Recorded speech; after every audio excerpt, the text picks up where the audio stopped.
Hello, hello, my dear friends, you've reached Elena's bar. The best place on the internet, the very best by far. She'll help improve your fitness, but there's also so much more. 'Cause here are just a few things that this channel has in store. There's bar and there's Pilates and there's belly dancing too. And many styles of yoga, so I'm sure there's one for you. Then watch her practice pianist string from right within her home. She's in such big condition, she'll outrun the metronome. Elena's Barre, Elena's Barre. They're the best place on the internet, the very best by far. It's not just the piano, but the ukulele too. The guitar and violin are even more that she can do. She does so many different things, it's hard not to lose track. I nearly didn't mention that she posts on her Substack. Elena's Barre, Elena's Barre. The best place on the internet, the very best by far. Yet controversial topics may be brought up for discussion, but try not to provoke her or she'll swear at you in Russian. And sometimes certain topics can make quite a big impression. So remember, you take part at your own risk and your discretion. Yeah, Elena's Barre, Elena's Barre. The best place on the internet, the very best by far. You might even meet Elena if you're quite a loyal fan. She's got a fixed male cat, but she's so desperate for a man. We've really got it all, then you couldn't ask for more. So sit right back and watch Elena shave a 3 or 4. Elena's Barre, Elena's Barre.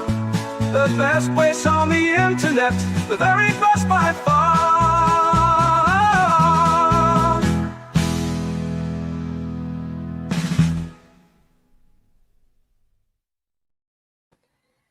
Hello, hello, my dear friends. Welcome back to Elena's Barre and the Resurgence of Sanity. How are you doing, guys, today?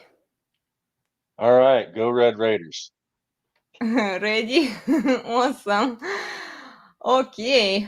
Well, today we have an interesting topic, guys. We always have something interesting to talk about, but this topic was suggested by Steve. So, Steve, why don't What did you do? Mute yourself? oh, my computer did it to me today. Oh, yes. Yeah. Blame it on some external influence. Of course, as always. Don't you know it's female nature to blame things on something or Oh, yeah. somebody I've else? noticed. I've noticed that. Doesn't matter how much accountability or humility women have, they will find a way to blame it on somebody else, but So, themselves. today, it's somewhat a follow-up to our Wednesday evening or Wednesday night stream on the Resurgence of Sanity. That one was about the trad con and trying to get men to come back in and keep things going, and men are not having it for the most part. So the fact that it's not winning, or the people who want men to participate are not winning, but everybody's talking about how the men have withdrawn from marriage, from society, from being productive, and this is supposed to be a bad thing. No, it's a good thing. I agree. Men are winning. They are okay. We call this a battle, and by men not participating, they're causing society to change and lament and try and coerce them back. It's still not working. So today we're going to review a video from the Psycrypt, PSYCHRYPT, Psycrypt channel. Mm-hmm. Now, he puts out some good stuff. A lot of research, a lot of historical stuff. I think they're a similar format every time. I'm thinking he's using AI to create these, but nevertheless, the information is good. So we're Okay. gonna We're going to play the video. It's 30 minutes. We might not get through the whole thing, but you know, you can go look at his stuff. He puts out a video a couple times a week, and I enjoy listening to him. Yeah, I like to listen to him too sometimes. After you share the videos with us, I just don't remember I watched that one because of the holidays. So, by the way, anyone joining us late here, tell us what you think about the topics. We will occasionally bring up your comments, and remember to please like, share, and subscribe. It helps the channel a lot. And yeah, let's dive into it, Steve. I'm going to edit to stage, and we can start watching it. You can see it, right, guys? Yep. Awesome.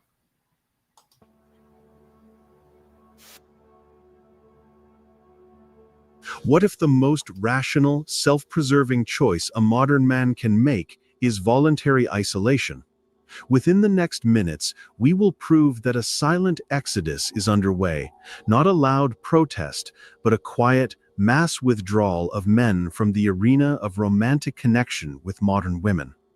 The proof lies not in anger, but in cold data: plummeting marriage rates, evaporating birth rates, and a global happiness gap that shows single men are now consistently reporting higher well-being than their married counterparts for the first time in recorded history. By the end of this series, you will see this not as a tragedy, but as a historic recalibration, a painful, necessary pruning for a future we cannot yet see. Before we begin, if you're serious about personal growth, not just the comforting lies, but the brutal, unvarnished truth, then you'll find real value in my ebook, The Black Book of Human Nature. It's a practical manual that breaks down the suppressed truths of human behavior, giving you the tools to finally understand yourself and the world more deeply. The link is in the pinned comment.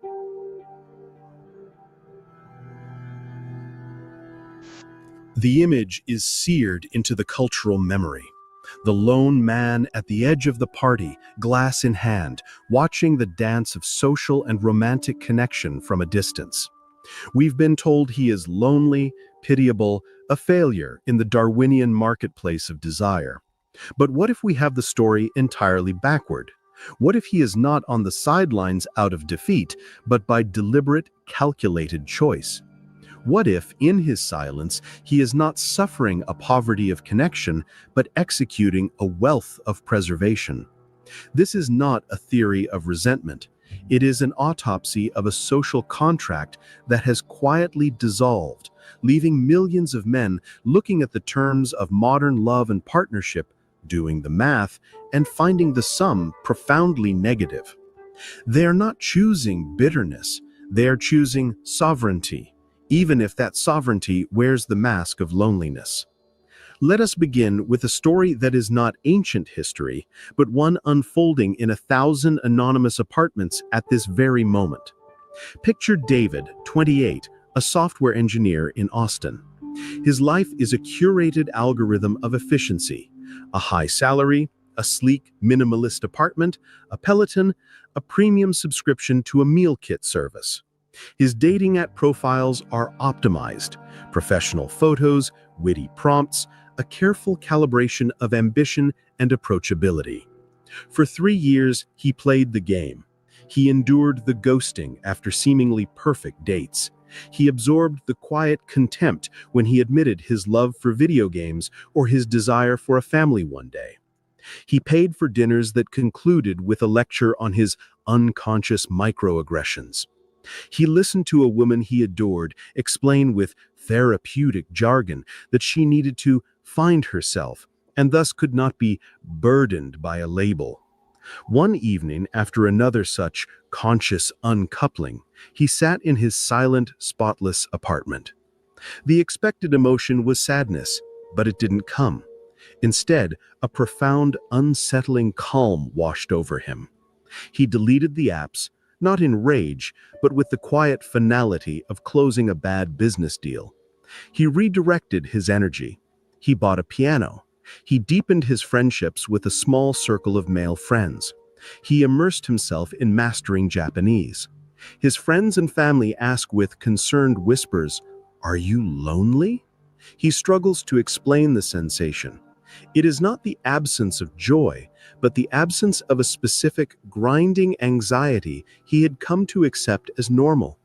He traded the roller coaster of conditional validation for the steady hum of self-directed peace. David is not an incel. He is not a misogynist. He is a rational actor in an irrational market. And his story is the template for a generation. This is not an anecdote. It is a data tsunami. Let's anchor this in the cold, hard bedrock of research. According to a seminal study by the Pew Research Center in 2022, a staggering 63% of men under 30 described themselves as single, compared to 34% of women in the same age bracket. This is not a marginal gap, it is a chasm. The General Social Survey, a gold standard sociological data set running for decades, reveals a bombshell. Since roughly 2010, the reported happiness of single men has steadily risen, now statistically surpassing the reported happiness of married men. For all of human history, marriage was the cornerstone of males' social success, stability, and well-being. That cornerstone has now cracked. Meanwhile, the birth rate in the developed world has not merely declined, it has fallen off a cliff, reaching levels demographers describe as jaw-dropping and indicative of a civilizational shift, not a blip. These numbers are not the result of a male strike. They are the output of a complex equation where the variables have been fundamentally altered. To understand this Wait a minute. shift, we must travel Wait a back to a minute. moment when the rules were clear, Oops, even one if they second, were one brutal. second. Ah. You can't pause it? Okay. Mhm. It's not the result of a male strike. Okay. There's complex things behind the resulting male strike, but it still ends up in a male strike. Yeah, I would agree. It's not. It's really not a simple thing to solve. There are so many factors here. And I think what he's also saying is it's just a rational decision based on what's going on. It's not a conscious decision. I'm going on strike. It's just, oh, this is the logical thing for me to do. Yeah, it's not that they want to do it. What other options do they have? Do they have to compromise their frame in pursuit of being in the family and getting Well, some social validation for it? Or if you make any other decisions in your life, right? Like business decisions, financial decisions, even what school you're going to go to, you people generally are emotions are always involved, but not to the extreme as uh, people have typically done in marriage, and the naivety of what goes on in marriage and how women act has kind of been eroded. And then there's real risks, and nobody would enter into a business or anything with the risks that modern marriage presents. So therefore, it's a rational decision for men saying, "Hey, I'm just not going to bother." It's not that necessarily that they don't like women in general. It's just like, hey, this is not a good rational decision. The good Let expected me outcome. let me illustrate this with a scenario. So I live up in North Dakota, some of the richest farmland in the world. Very productive here, very good farmland. But prices are high. About 40 years ago, I know from because I study history a little bit, the farmland in Zimbabwe, no, it was Rhodesia then, very Better. That's better. extremely productive. And it's not really utilized all that well today. And I bet you could go buy farmland in Zimbabwe that is excellent and has the Yeah. potential of great of producing a great amount, and you could make a lot of money. There's a What's problem, the pro- Steve. Oh, what's the problem, Nick? Your pigment. No, that's not the problem. The problem is, you might not survive. the problem is rule of law. So, because of societal things and the name changing from Rhodesia to Zimbabwe and a different Booga. people being in charge, they decided, oh, yeah, that farmland that's been in your family for over 100 years, we're going to take that and we're going to redistribute that. And also, there are hooligans that run around the country. Yeah, you could have a bad day and end up dead, tortured and dead. Well, we're not going to do anything about that. So the farmland is the farmland. Trust me, bro. Just go buy farmland in Zimbabwe. No one's going to make that decision because the rule of law, it's a bad outcome, high risk. Well, marriage is an investment. So you got to evaluate, oh, yes, the woman, just like you'd evaluate the land in Zimbabwe. But you also have to evaluate the conditions, the rule of law. Will the rule of law protect you as a man if you get married today? Will the rule of law protect you as a man if you buy farmland in Zimbabwe? No. Well, and also what I like to ask women when they say that I'm not an expense, I'm an investment. If you are an investment, what's your rate of return? It's like zero rate of return, but a high risk that you lose everything you invest. Yeah, but you have to acknowledge also the risks, right? With all of this investment, like you can lose all of your money. It's like getting into a bad business deal for men. You will lose all of your money. The rate of return is questionable. There is no dowry that is coming from her, so she doesn't have any skin in the game there.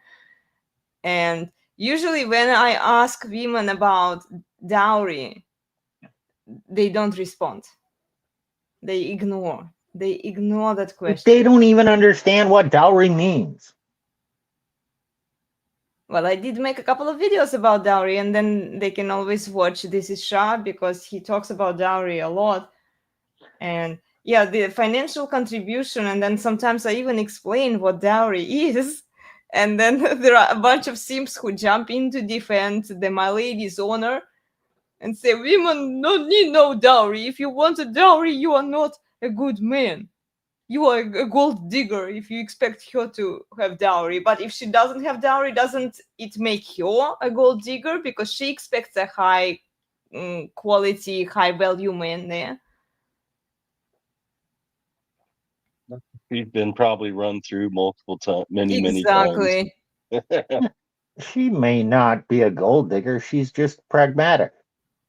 Doesn't it make sense to marry the man with the most resources? Doesn't it make sense that if that man with the most resources no longer meets your needs or you're not happy, to abandon that and move on? Makes perfect sense. In the present. From a female standpoint, I understand what they are trying to do. It just doesn't work long term because the men that these women want, they don't want a poor broken guy who lives at mom's basement, right? They always say that, oh, man is supposed to provide. Even the women on the right, the traditional, your trad wives, your tradcon women, they say, a man is supposed to provide. We want a strong man who can provide for his family. Okay, if you call yourself a traditional, and I'm trying to make a reference to your Wednesday's live stream where it's corn for them, they're corn artists, they're not actually traditional. Because if they were traditional, then they wouldn't bother, they wouldn't be against dowry. Dowry is a traditional concept. What's wrong with it? They want their cake and eat it too, right? Have their cake and eat. And No, who's they going to stop them? They'll find a simp. They think they'll find a sucker. Hey, do not ever expect a woman to understand something that she has not experienced or seen. She has no experience of dowry. She's never seen it done. She doesn't understand the concept. She's not going to go learn about something that's not part of her world. So how do you expect her to even to get the implications of the lack of dowry and that she has to bring something? It's just nowhere in our society. She's got no clue. Don't expect her to understand something that's completely out of her experience. Well, they call themselves traditional. This is why I 100% agree with you guys when you were talking about con. They're con artists. They are not traditional. There is nothing traditional about them. Because if they were interested in how traditionally society was functioning, they would be looking into history. They would be exploring dowry. They would be exploring patriarchy, right? They would be pro all of those things. They would be pro hierarchy. They're not traditional. It's just a gift for them to get the princess treatment that they believe they deserve. And some of them are not even hiding it. They are telling you, gentlemen, here, I want a man to provide for me. I want him to do all of those things. Then you ask her, what's your dowry? And she's gone. It's technically, it's not a grift, because a grift is a conscious, intentional thing. They're not conscious or Okay, Steve, your doing sound. anything intentional. Hold on, Steve. 1 second. We need to fix your sound because sometimes it's really loud. Sometimes it's really, and I'm not a tech savvy person here. Maybe my settings changed. Let me go look. Yeah, because sometimes you're cutting out and it's hard to hear you. Sometimes you're really loud. I'm sorry. I didn't figure it out before the live stream. You sounded all right. It seemed all right. Okay, testing. Now, how is it sound? Okay, you need to say something.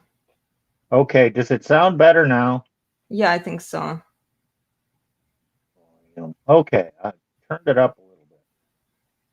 No, maybe turn it down because sometimes it gets really loud too. Nick, Well, are you having I'm fine. are you having I'm any good. trouble hearing him? Oh, I'm just Oh wondering yeah. if it's just Every me. once in a while. Every once in a I while. Not all the time. I upgraded to Windows 11, and my choices. It was coming through on my earbud and not my Yeti microphone here, so it should be Oh. better now.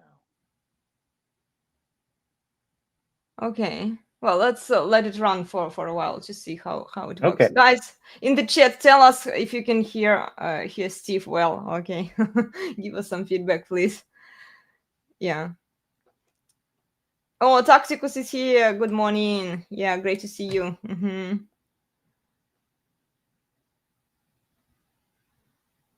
Yeah. I can hear you all. Okay. Okay. Tacticus says he can hear us. Thank you, Tacticus. Okay, Steve, I think we are good. We are good to go. Okay. We'll see how it goes. So shall we keep watching the video? Sure. Okay. Yeah, feel free to stop it whenever you want, guys. Consider the fate of a young man in a 19th century Prussian village. His path was preordained. Inherit a plot of land, master a trade, build a physical structure to house a family, and prove his capability as a provider. His value was extrinsic, rooted in utility and social function. The woman's choice was circumscribed by necessity and community. This was not a romantic idyll. It was a brutal, pragmatic contract. Fast forward to the post-World War II boom. The greatest generation man traded the farm for the factory floor or the corporate office. His value was still extrinsic. The paycheck, the house in the suburbs, the car. The contract remained, though draped in the new language of consumer romance. His loneliness was not an option. It was a social and economic death sentence. The community, the church, the workplace, all were structured to funnel him into partnership. Now, let's inject a real, shocking historical case study that illuminates the flip side of this forced connection: the Boston marriages of the late 19th and 20th centuries. These were long-term, monogamous, domestic partnerships between two unmarried women, often highly educated academics, writers, and social reformers. Women like the novelist Sarah Orne Jewett and her partner Annie Adams Fields. Society had no box for them. To the outside world, they were spinsters, sharing a home for convenience. In reality, they had consciously and deliberately opted out of the heterosexual marriage market. They found in each other the intellectual companionship, emotional support, and shared life purpose that the men of their era, trained only for provision, often could not offer. They chose a life that looked like loneliness to the outside world, but was in fact a deep, fulfilling partnership on their own terms. They were early examples of a group finding the prevailing social contract wanting and writing their own. Today's men choosing solitude are the dark reflection of this, individuals finding the modern romantic contract untenable and choosing, for now, to write nothing at all, to hold the space blank. The dismantling of the old extrinsic model began with the best of intentions: liberation. The sexual revolution, second wave feminism, and the pill dismantled the economic and biological imperative for women to marry.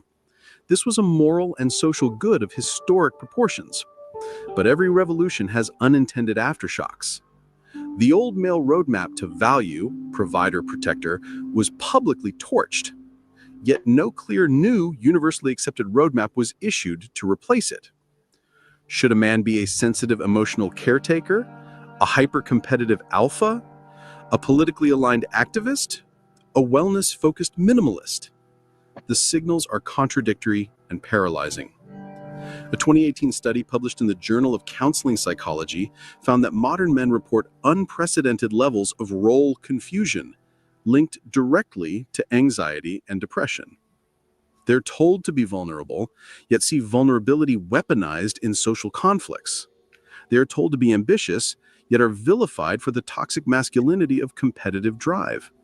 They are told to step up, but are unsure what platform they're allowed to stand on. Enter the digital marketplace. Dating apps. This is where the abstract confusion becomes a visceral, daily humiliation. Researchers from Stanford and Harvard have dissected the swipe economy and found it operates on a brutal, winner-take-most dynamic. For the bottom 80% of men in terms of attractiveness, as judged by the algorithmic herd, the experience is one of profound invisibility. We're not talking about rejection. Rejection requires participation. This is nullification. Imagine a man, let's call him Alex, spending weeks crafting a profile, carefully selecting photos, laboring over a bio. He swipes right on hundreds of women who align with his stated values and interests. The result? A digital silence so absolute it calls his entire being into question. The data shows the median male user receives likes and matches at a rate exponentially lower than the median female user. This isn't about being bad with women. It's about being rendered a non-entity by a system that commodifies attention. The psychologist B.F. Skinner demonstrated through operant conditioning that the most effective way to crush a subject's motivation is not through consistent punishment, but through random, intermittent reinforcement. This is precisely the slot machine logic of the modern dating app for the average man. After thousands of swipes with no reward, a single meaningless match becomes a dopamine explosion, hooking him back into the cycle of hope and despair. The rational brain eventually recognizes this as a form of psychological self-harm. Withdrawal is the only sane response. But this isn't just about the sexually marginalized. Okay, guys, I want to stop it here. I definitely see on social media there are more men who are trying to compete with women to get more attention, likes. So what they do is they basically like they try to force men to behave like women so that men are looking for the dopamine hit, the attention, just like women are looking on social media.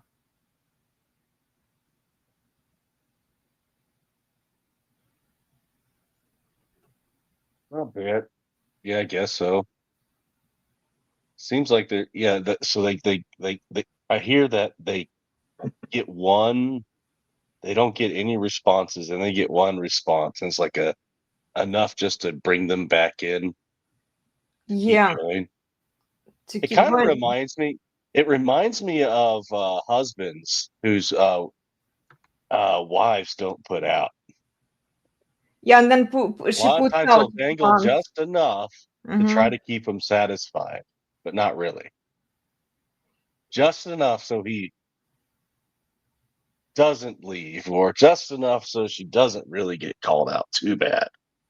Well, and also notice that the women, by saying to men that, oh man, you are kings, you are awesome, you are great, they are giving men this just enough validation so that men get back into the plantation, they wife up this horse, and then they forget It's not about the law. working, They but forget it's about, not but working. the intention that women have, why are they Yeah. doing it, why are they praising all of a sudden, as men started to check out, they went their own way, or they're in the black pill, right? They don't want to deal with women. These are the guys who are setting up the standards for women, actually. Not even the guys who consider women under certain conditions for marriage. No, the majority of men who choose not to deal with women, they're the ones who are setting up the rules for women. And then women are like, okay, we need to come up with some way of getting the men that we want, so let's just gaslight them a little bit. Let's just love bomb them a little bit, just enough to get them back so that they still consider us. Women are in a negotiating phase. Women are clueless about what the problem is. They're lamenting about all the men. No, that's what they say. No, they are complaining about the top 10%. The only guys that they see, the rest are non persons. So they're lamenting about those men not being the men they want.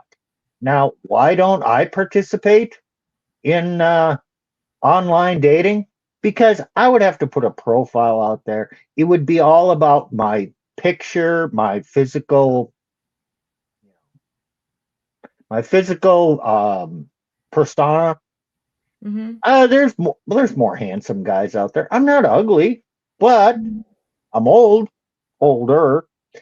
So yeah, you're gonna pick me strictly on a visual thing, or what my profile says.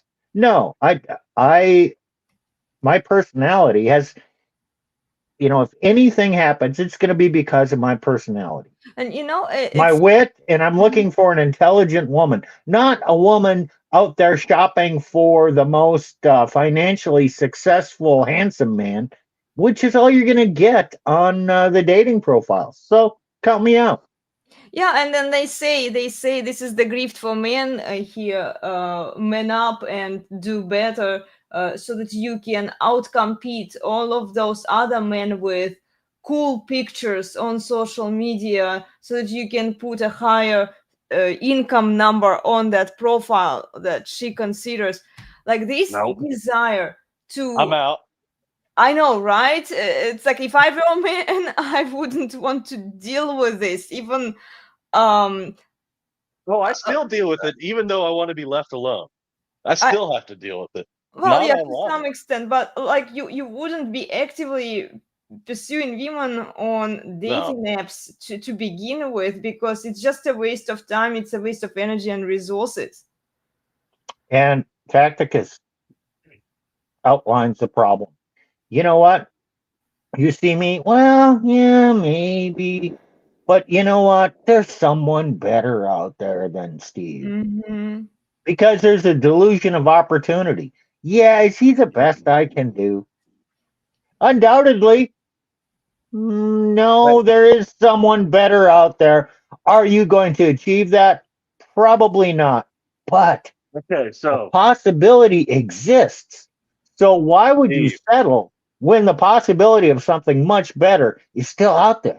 Female chick so Steve, logic, there, yeah, shit logic. Steve, there's a meme that goes around in some of the red pill communities.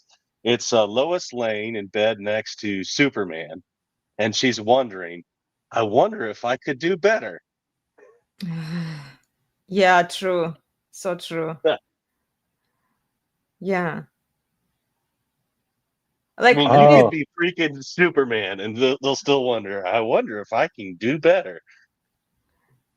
these unrestrained delusions that women have. Women are delusional by nature, okay? But the fact that their delusions are being supported and facilitated and encouraged by all of those white knights on social media and our legal system also. So if one man doesn't satisfy you, here you go, you get the paycheck from this guy who doesn't uh, satisfy you, and go find another one, right? so is the glass half full or half empty? Meaning, okay, a man doesn't really have he hasn't thought out a checklist, but he finds a woman, they get along good. Yeah, there's a couple irritating things, and he kind of does not a real analytical assessment, but he says, damn, yeah, she's pretty good. She's got 80% of what I want. So he says, yay, I get 80%. That's pretty damn good. I think this will work. Where the woman, let's say this man, yeah, he's got 80% of what she wants, and she goes, damn, that 20%. Why the hell should I settle for 80% what I want when I could have 100%? Because I deserve 100%.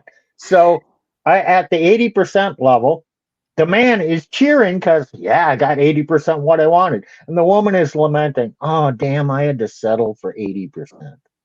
Yeah. 80% is the best you ever are going to get, ladies. Deal with it. Suck it up and deal with it. It's the best deal you have. Your current husband is the best deal you are ever going to have. Probably not going to be a millionaire, and he probably won't be Tom Brady. I'm sorry. Doesn't matter. Look, yeah, you chose that man. You say the vows. Stay with this man. I don't care. You like him, you don't like him. There are other options out there. Maybe who cares? You are still in a committed relationship with that man.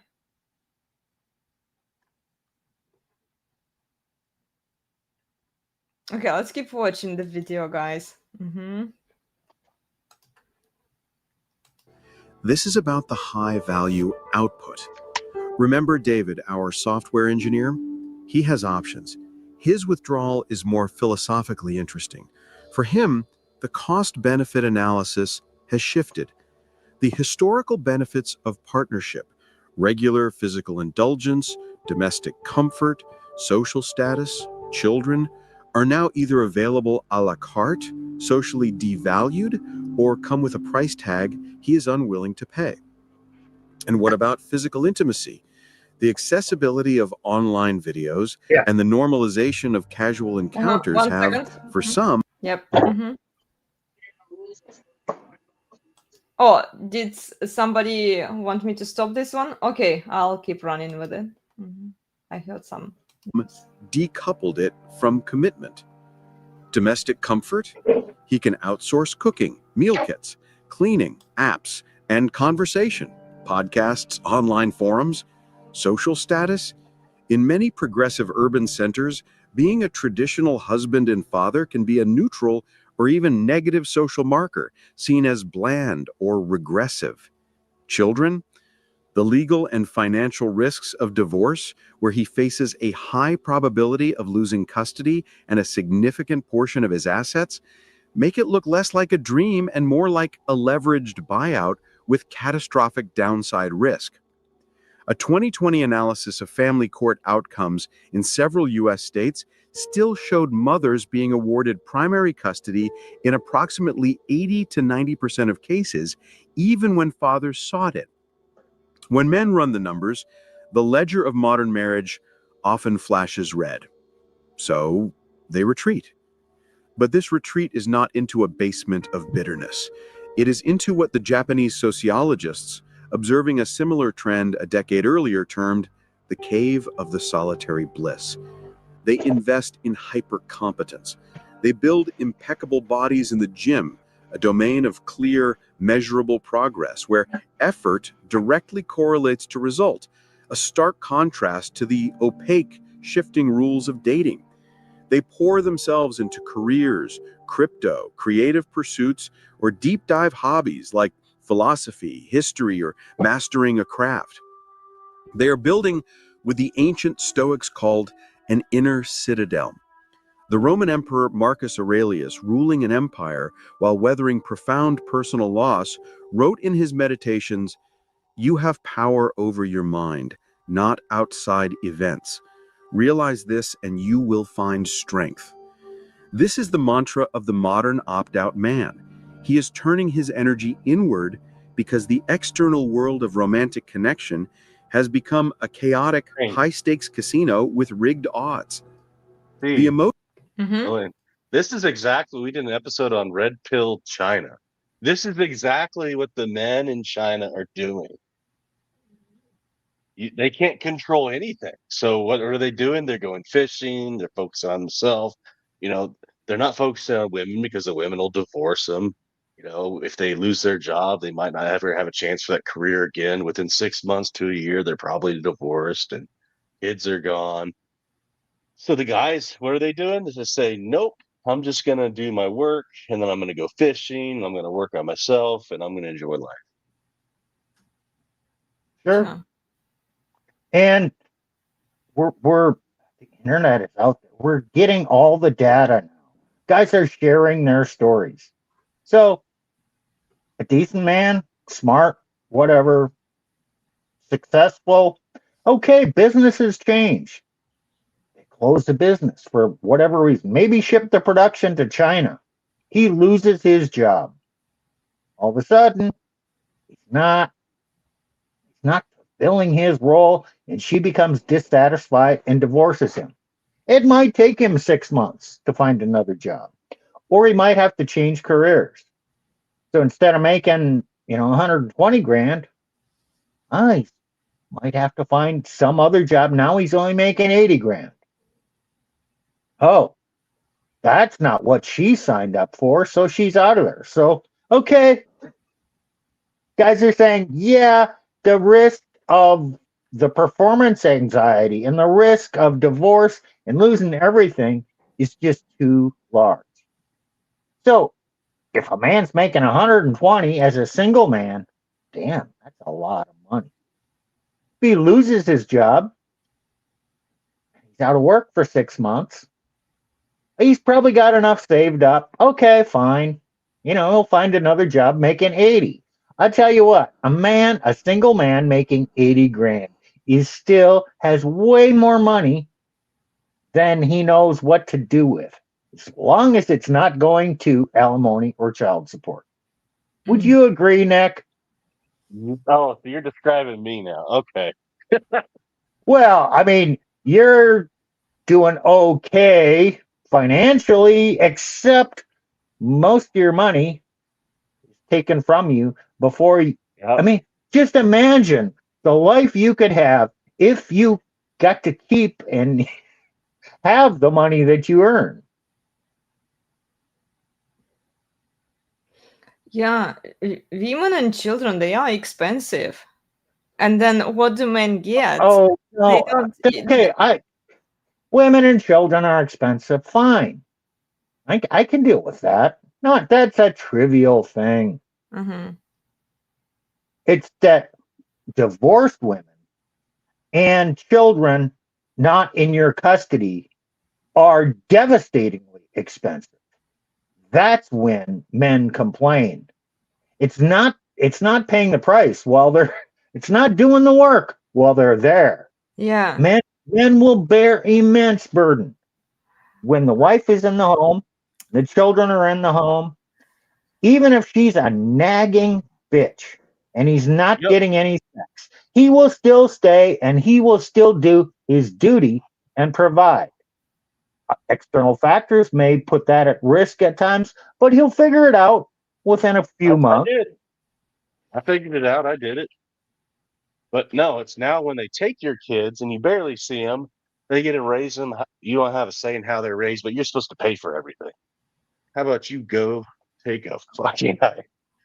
Well, they treat you like slaves, you know. So Yes, you, it but is even in enslavement for me. marriage, okay, even in marriage, I look at all of these trad women, their list of demands, and I'm going to give you an example. Okay, let's just not go too far here. I did take a couple of pictures, guys. I'm not going to bring them up just not to give these chicks clout, but on Twitter, women saying their standards. Well, first of all, they mention how awesome they are usually, and then the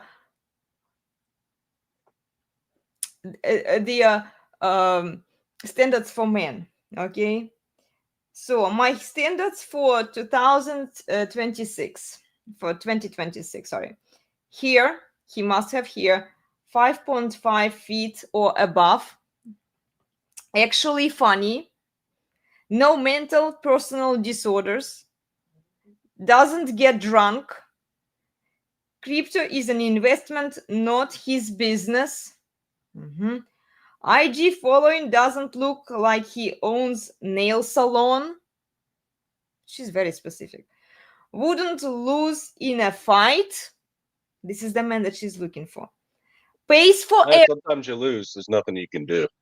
yeah, I know. Well, but she says pays for everything, okay, and a virgin. Okay. You see one? Probably not. Oh man. Oh shit. I got hair. It's a little bit thin on top. It's kind of gray. Um, I'm kind of an old guy. I probably would lose at a fight. I guess I'm out of luck, right? Yes, you are, Steve. You failed. You failed. Well, in a lot of these places, it tends to be a certain way where people of a certain color tend to jump other people, but that's losing the fight. Do you want to see another girl's example of ideal man? Oh, Here. sure. Okay. He doesn't smoke, which I think you smoke, right? So I you do. fail. Yeah. You fail there. I saw Nick does smoke occasionally. So yeah, okay. Yep. Both of Nick you. Nick dips mostly. A little bit, yeah. Okay, but A couple okay. cigars. I need to Doesn't smoke, but, smoke. Doesn't smoke. Okay. He doesn't drink. He doesn't have a girlfriend. So they don't want to share. I mean, they don't want to be That the that's play. bullshit. A Uh-huh. woman will move in on a man with a girlfriend if she thinks she can steal him I know, right? and she's better. I think you know what? Then he should be exclusive. But no. Okay. Watch this. He doesn't party. Serious beta provider man, huh? No party. He's he gets rich. to go out on girl trips. He's rich. He has to be rich. Mhm. And he stays at home. So she wants a man who is rich and he stays at home to give her all And a of the partridge and a pear tree. uh-huh, all of the emotional support that she desires, right? And he doesn't bet, so he's not a gambler. So Where he has can I no life. find? Where can I find a man like this for marriage? Where can I Okay. find a man like this for marriage? She asks. What is rich? How Well, much I money guess he can pay for all of your bills. Oh, no, there no, was no. another How girl much who was how saying, much net assets do I need to have to be rich? mm, 100,000? 500,000, a million. Let's say, oh, he's got to have $1 million. Okay, great. That's actually doable. So he bought some crypto 2 years ago. It's still in. So he's got, $400,000 in crypto. Mhm. And he's got a car, maybe has a house, got a couple of 100,000 here. Maybe he bought some silver way back in the day, and that's gone up. And between and then maybe there's an inheritance coming from his father. He might have a couple of 100,000 there. Yeah, $1 million, right? Is it liquid? Not really. It could be. But the reason he has it is because he didn't spend it. Well, they don't So she go wants that the far. rich They want, okay, to they want, use it, and then if he uses it to support her, he will no longer be rich. well, they don't connect the two dots. I understand that, but like these chicks, they want a generous man. So they want a wealthy man, and then they want a generous man who is investing into them. They want him to give them his resources. Mm-hmm. So if I pay for a woman to go get her nails done, she's going to consider that investing in her. Yeah. What's my rate of return? This is my question to these women who say, I'm an investment. You're supposed to spend all of that money on me, but then what's your rate of return, ladies? How are your nails or your boobs? Okay, boobs maybe, okay, fine. If he has sex with you and he enjoys your teeth, fine, whatever. But like nails, your artificial eyelashes, all of that stuff. How much rate of return is there? I just don't see value in it, honestly. All of these cosmetics, pounds of cosmetics that you put on yourself, like, what's your rate of return there? So that you can go around on social media, what they want is they want that man to pay for all of their bills, nails, you name it, cosmetics, dresses, all of that stuff, so that they can go around on social media for random simps who will validate and boost their ego. And then they say, well, see, those men, they love me. Those men, they praise me. So you're supposed to fund me, while I go around here on social media. Yeah, I'll fuck you It's occasionally not. once in a while to keep you on the porch so that you keep funding, to shut you up. You forget about the custody, forget about the laws. I'll give you that bone, okay? But then I still want to be a public whore as well. Well, most of them are probably not physically whoring around. Some Well, are, certainly. Steve, But what they're doing is they are attention whoring. well, this is what I So mean. you pay all that stuff. Then she goes out and she's competing against all the women, and she gets all the simps to comment, oh, you're so beautiful. Mhm. Oh, blah, blah, blah. You know what? If I'm paying for that, what's the return to me? No, she's getting her validation elsewhere. And I'm paying, yeah. I'm footing the bill. Help Exactly, me you're out. funding all of that. You are paying for her to be a public whore, and I don't mean it like quite literally. So she would reveal her tits and ass on social media. Some women do. You'll be surprised. So many women who are married women dress like public whores on social media. Put the bikini pictures on social media. Why? You are married. Aren't you supposed to be loyal to your husband? How do you show your loyalty to your husband? By revealing I get it, some women are gorgeous, they have amazing bodies out there, but your husband is paying for you.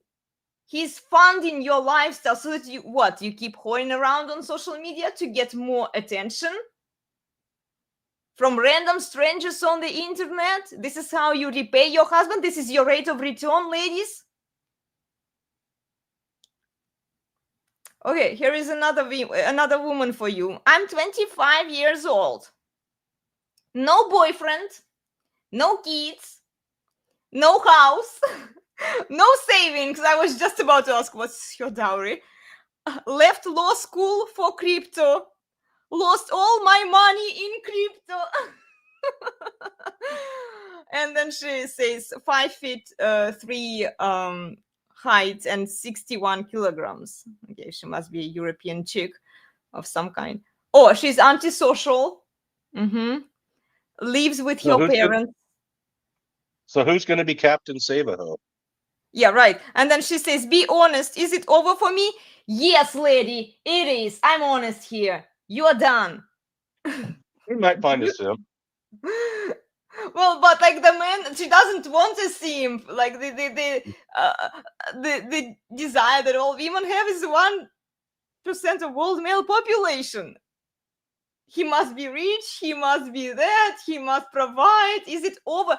Guys, she doesn't mean is it over for all men. Yes, she might find a simp. She doesn't want a simp. What she's asking is it over for me? Did I lose all of my chances with the high value men that I believe I deserve? This is what she's really asking. No, she didn't lose her chances. She never had those chances. You can't lose what you never had. True. So she's deluding herself that she ever had a chance with those guys. Most women don't. Most women do not have a chance for those Prince Charming type men. You know what? They should have settled for an average man. But the men that they don't even think are human, the men that they don't even see in the world, that is where her mate is. But she's too good for that. So, yeah, right. okay. Well, like with all of that antisocial, look, she even doesn't hide it. You know, she has no savings. She lost all of her money, so no dowry, which is negative dowry. If there is no dowry, gentlemen, just assume it's going to be negative because of your body count, right? The higher your body count is, the higher chance of you encountering more alphas that you have to out alpha, because essentially this is what you are competing against, It's right? negative dowry because she got some worthless degree. Yes. Now she thinks she's better, but she has debt. Oh, she has credit card debt. And now you wife her up. Guess what? You get to pay off her student loans and her credit card debt. Yes, that's negative dowry. It is negative. If your family, if she doesn't have dowry, be ready for baggage and negative dowry, which includes baggage too. Yeah. So yeah, these are the women. This is the women out there, and they all want that chance with a high value man. They all do. Yeah. So that's what our video is about. Men are realizing this and not signing up. Mm-hmm. So let's keep going. Also, one thing before we keep going, Mm-hmm. she doesn't have a boyfriend. That doesn't mean she's not swiping right and having dalliances with other men.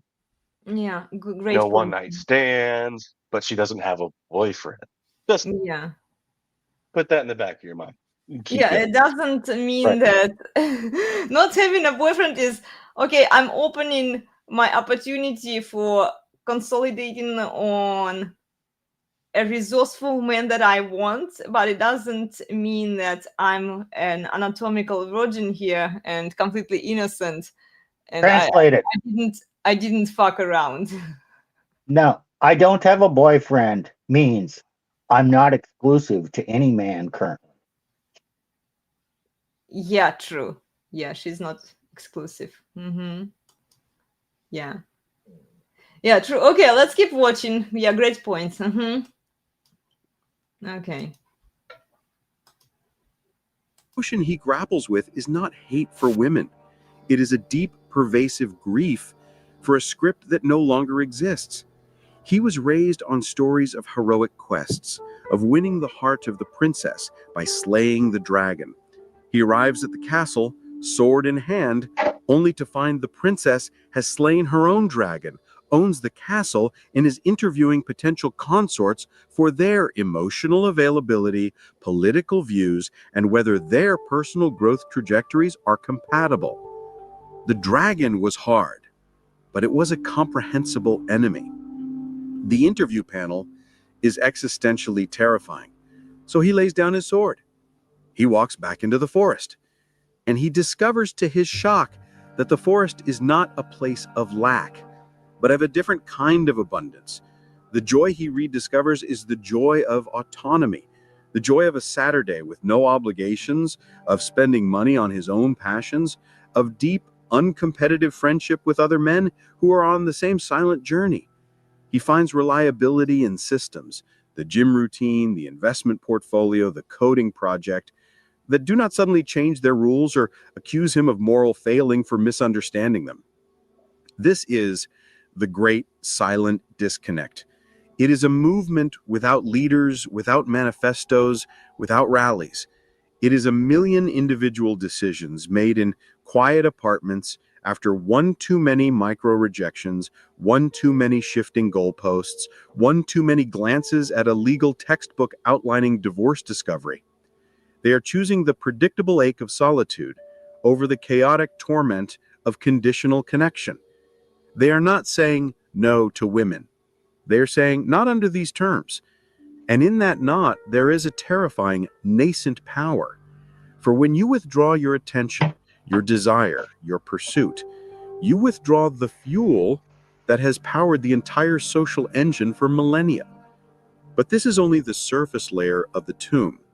We have diagnosed the retreat, but not yet unearthed the deepest, most shocking catalyst, a psychological weaponization of intimacy so profound it has made trust itself a mortal risk.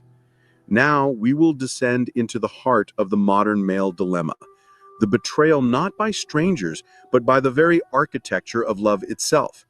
We will expose how therapeutic language has been co-opted as a tool of control, how vulnerability became a trap, and reveal the one historical precedent where a similar collapse of trust led not to quiet withdrawal, but to the literal fall of an empire.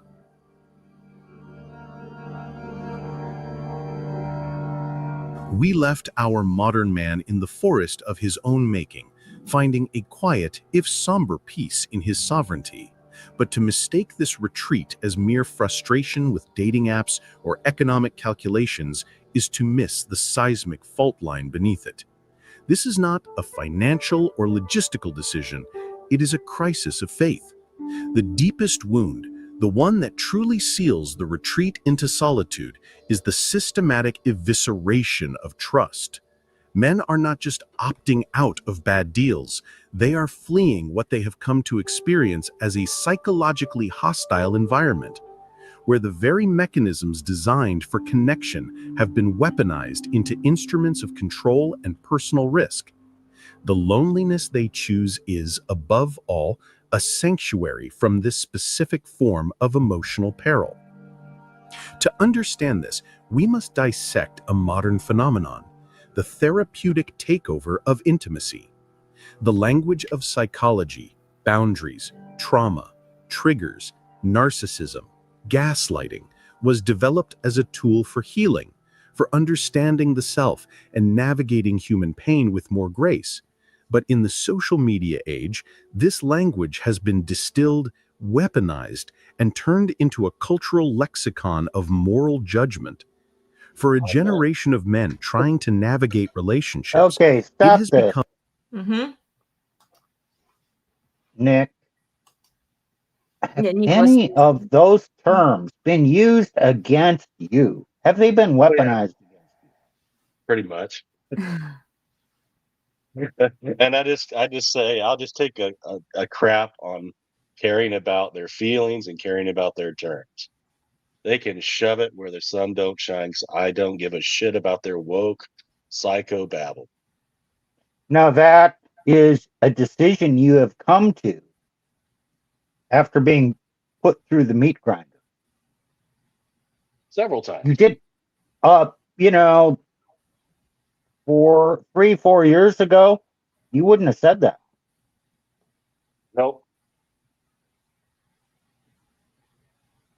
It's a lesson you have learned the hard way.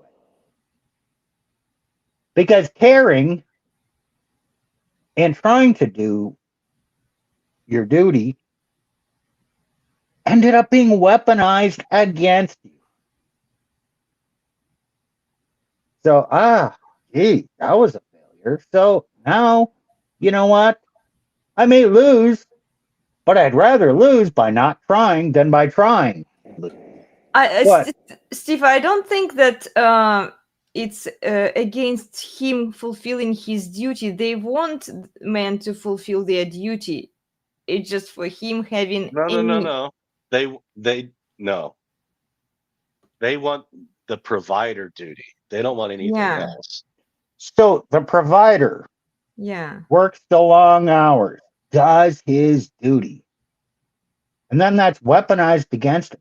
Oh, he was never there for me when I needed him. True. Oh, the dog died and he didn't rush home to comfort because he was working. Oh, my mother died and he stayed at work and didn't come home to comfort me because he was getting his shit done so he could take the next week off to go do family stuff with you. But somehow the job got in way of what she wanted at the time, even though he was making the rational decision. Now, both those examples actually happened. Mm-hmm. So it's weaponizing. You're doing the right thing, and it's weaponized against you. Now, could you have made a different decision? Sure. When her mother died, yes, I could have said, okay, I need to rush home, comfort my wife.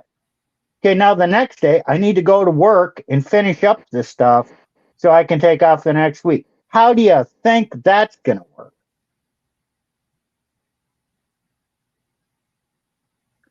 Not. So men are realizing no matter what they do, they lose. Mm-hmm. So better not to play the game. Only way to win is to not play. Yeah. Don't play. I agree. Mm-hmm.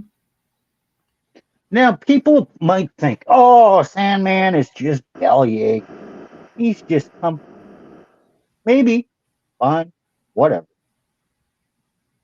But I'd be an idiot if I didn't learn from the things I've experienced.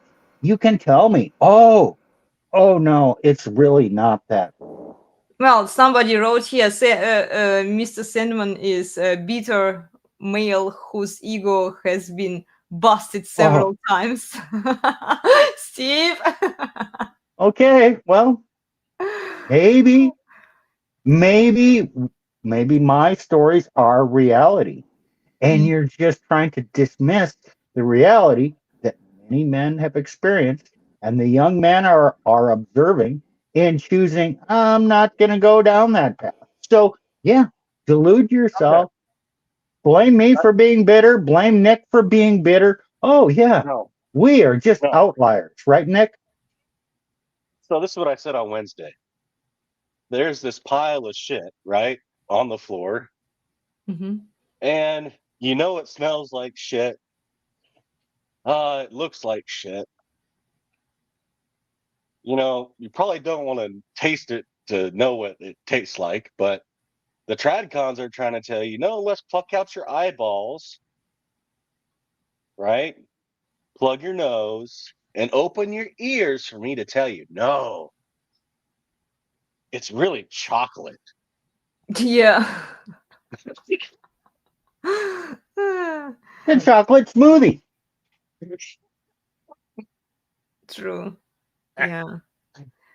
Yeah, they want men to buy into this bullshit, honestly. They want men to close their eyes and ignore the evidence that is in front of them, ignore the truth, and make this horrible take this risk And then when men get zeroed out in the divorce court, it's like, where are all of those people? Well, it was your fault that she divorced you. I'll tell you where they didn't are. you didn't man up. You didn't do those things for her. You What didn't they're saying, serve what her. they're saying is, I don't want to believe in that reality. Mhm. Therefore, you are the bitter one. You are the problem. You're a loser man with psychological issues, bitterness, or whatever. Mhm. Therefore, I can dismiss your story and go on believing in this fairy tale ideology where, no, this doesn't happen. Women aren't really like that. Yeah, all women are like that. Even the best ones. We all have the same female nature. Yeah. Women need to be externally restrained, guys. I'm telling you. And it takes a village of men to restrain one woman, like my husband likes to say. So, yeah. Okay. Let's keep watching this one. A minefield where a misstep is not a simple argument, but a potential indictment of their entire moral character. Consider a story, a composite of hundreds I've heard. A man named James, earnest and in love, makes a clumsy comment to his girlfriend after a long day. Perhaps he asks, "Are you sure you want dessert?" with a tone he intended as playful concern. The reaction is not a sigh or an eye roll. It is a glacial silence, followed by a structured conversation the next day. "When you made that comment about my food, it triggered my body image issues from a past trauma. I need to set a boundary. I cannot Chris, be with someone who doesn't create a safe emotion." who the frick cares? I know, right? No, but you're supposed to care. This is how they No, get, no, that's man. how you lose. That's how you Yeah, lose. I know. Yeah, just fall on the hill. If she, ladies, if you don't cook well, you don't cook well. Go learn how to cook well. Shut up If and make you're me a sandwich.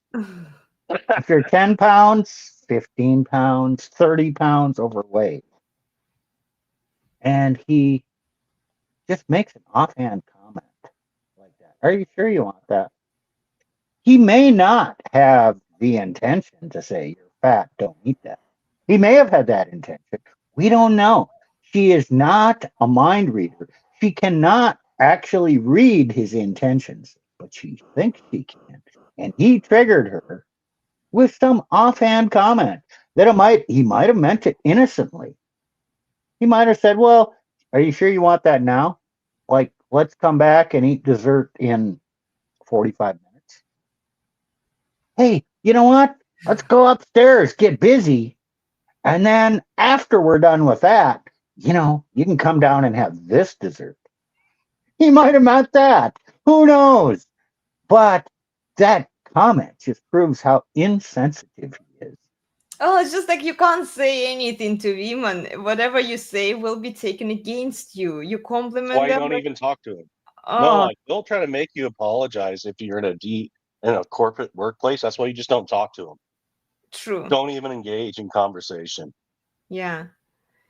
Yeah, because It's a trap. It's a trap. like, yeah, if she's overweight, and then it would be, our world would be a better place if more men told to their wives, go lose some body fat, you know? Because yeah, women are complaining about men watching porn, and yet there are so many obese women who could really lose some body fat there, and then they don't want to do it. And then when a man tells them, even indirectly, like there is nothing wrong in telling your wife, especially being so kind to her, telling her indirectly with some hints. But see, women only. I've noticed it even talking about red pill topics. When you are nice to women, they don't take it seriously. You know, They might, if it suits them, and then they can weaponize it against you, or they can appeal to victimhood. Oh, you are just so mean, you mean this and that. But when you are direct to them, this could really shake them, and then they could actually start doing something. But they won't like you for it. They won't like you for telling them the truth, but only when you tell them the truth, whether directly or indirectly, there might be some change. Only if you don't care about their feelings. Exactly. Next time you say it. Yeah, you can't care about their feelings. And look, I've told to a lot of women that they would be better off if they lost a few pounds. How do they receive that message? They don't like it, but they say, yeah, maybe you're right, and then some of them, if they want to improve, they actually stay consistent. And there are a few consistent ladies who are attending our Pilates classes at the gym. So, yeah, like telling women the truth, it hurts their feelings, I agree. But if you actually want to help them to get better at something, you have to tell them the truth. The same applies, like if she's not a good cook, okay, like tell her she's not a good cook, she could improve. It's not the end of the world, but yeah, women need to have the some humility to realize that. And I understand, like, sounding it from a man, women take it, oh, you're just a misogynist, you're so evil, you just hate all women. They take it too Whatever. personally. Yeah. Don't care. Like when a woman, they are more willing to listen to a woman, which I think is wrong. They should listen to their husbands, what their husbands tell them. It's a total violation of the hierarchy. But when a woman tells them, somehow they validate and value her opinion more than the opinion of their own husbands. Well, there are some guys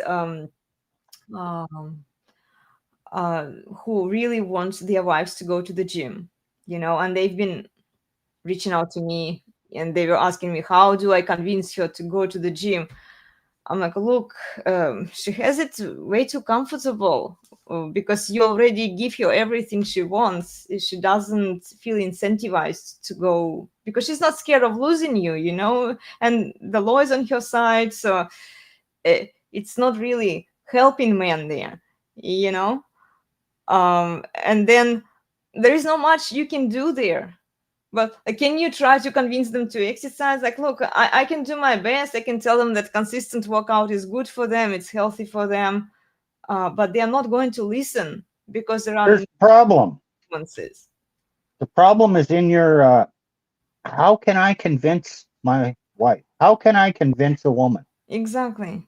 Okay, you cannot. Because you cannot convince a woman, because that implies you're going to use logic, reason, and facts to convince her to do something that she doesn't feel like doing. You can't convince a woman of anything. Logic and reason and facts have no bearing on what she's going to do. It's all based on her feelings. Yeah. So you have to change the environment. You have to kind of outsmart her to make her want to do that. So if you want her to do that, well, you know what? They got this thing called dread game. Well, yeah, true. I'm not advocating that, but it is a solution to this problem, right, Elena? Yeah, it works. Yeah, it does work, and but it only works on certain types of women who have humility, some humility, let's say. It doesn't work on all women.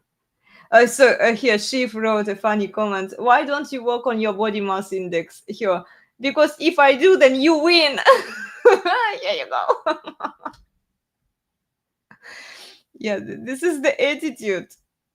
This is the attitude that women have today. They are very entitled, like most of them. And yeah. If you have to convince your wife to do certain things for you, you already lost, because yeah, she's not doing them because she is attracted to you.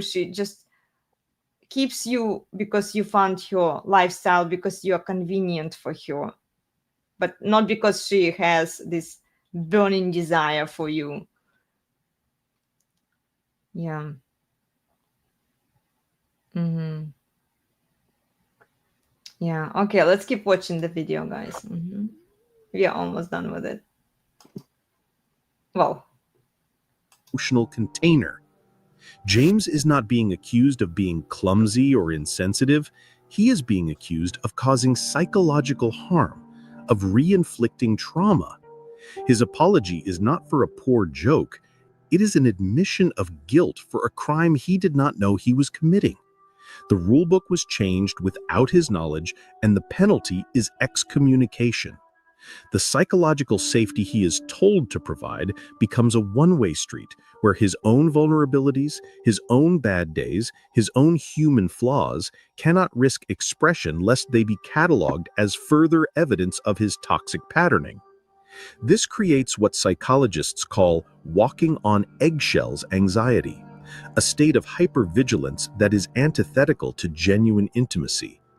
A landmark 2019 study in the Journal of Personality and Social Psychology on relational load found that when individuals perceive their partner as a source of constant evaluation and potential accusation, it leads to emotional withdrawal, increased stress hormones, and ultimately the deactivation of attachment, the precise neurological process of falling out of love. The man begins to self-censor not out of deceit, but out of sheer survival. He stops Hold on sharing right his here. worries about work because they might be dumping. Yeah, I can relate to this. Walking on eggshells, self-censoring to avoid these problems, trying to do Mr. Nice better to, have some peace, maybe get some Yeah. sex. It never worked. Did it ever No, work for you, Nick? no, nice guy. These nice guy things that men do just to get along or have peace don't work.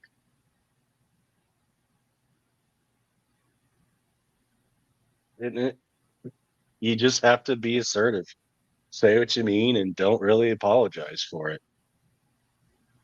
Exactly. mhm. I mean, you can try this walking on eggshells. Oh, yes, what I said was insensitive and it triggered her.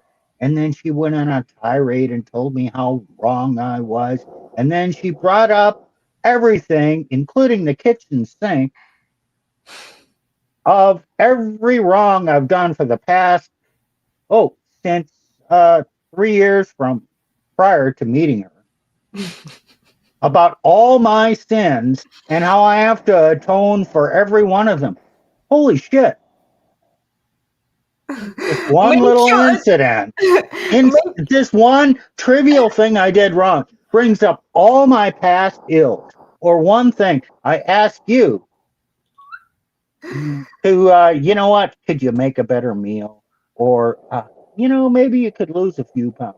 No, that brings up every wrong thing I ever did. And now she has shifted the focus onto my feelings and away from her feelings. Gee, how often did you experience that, Nick?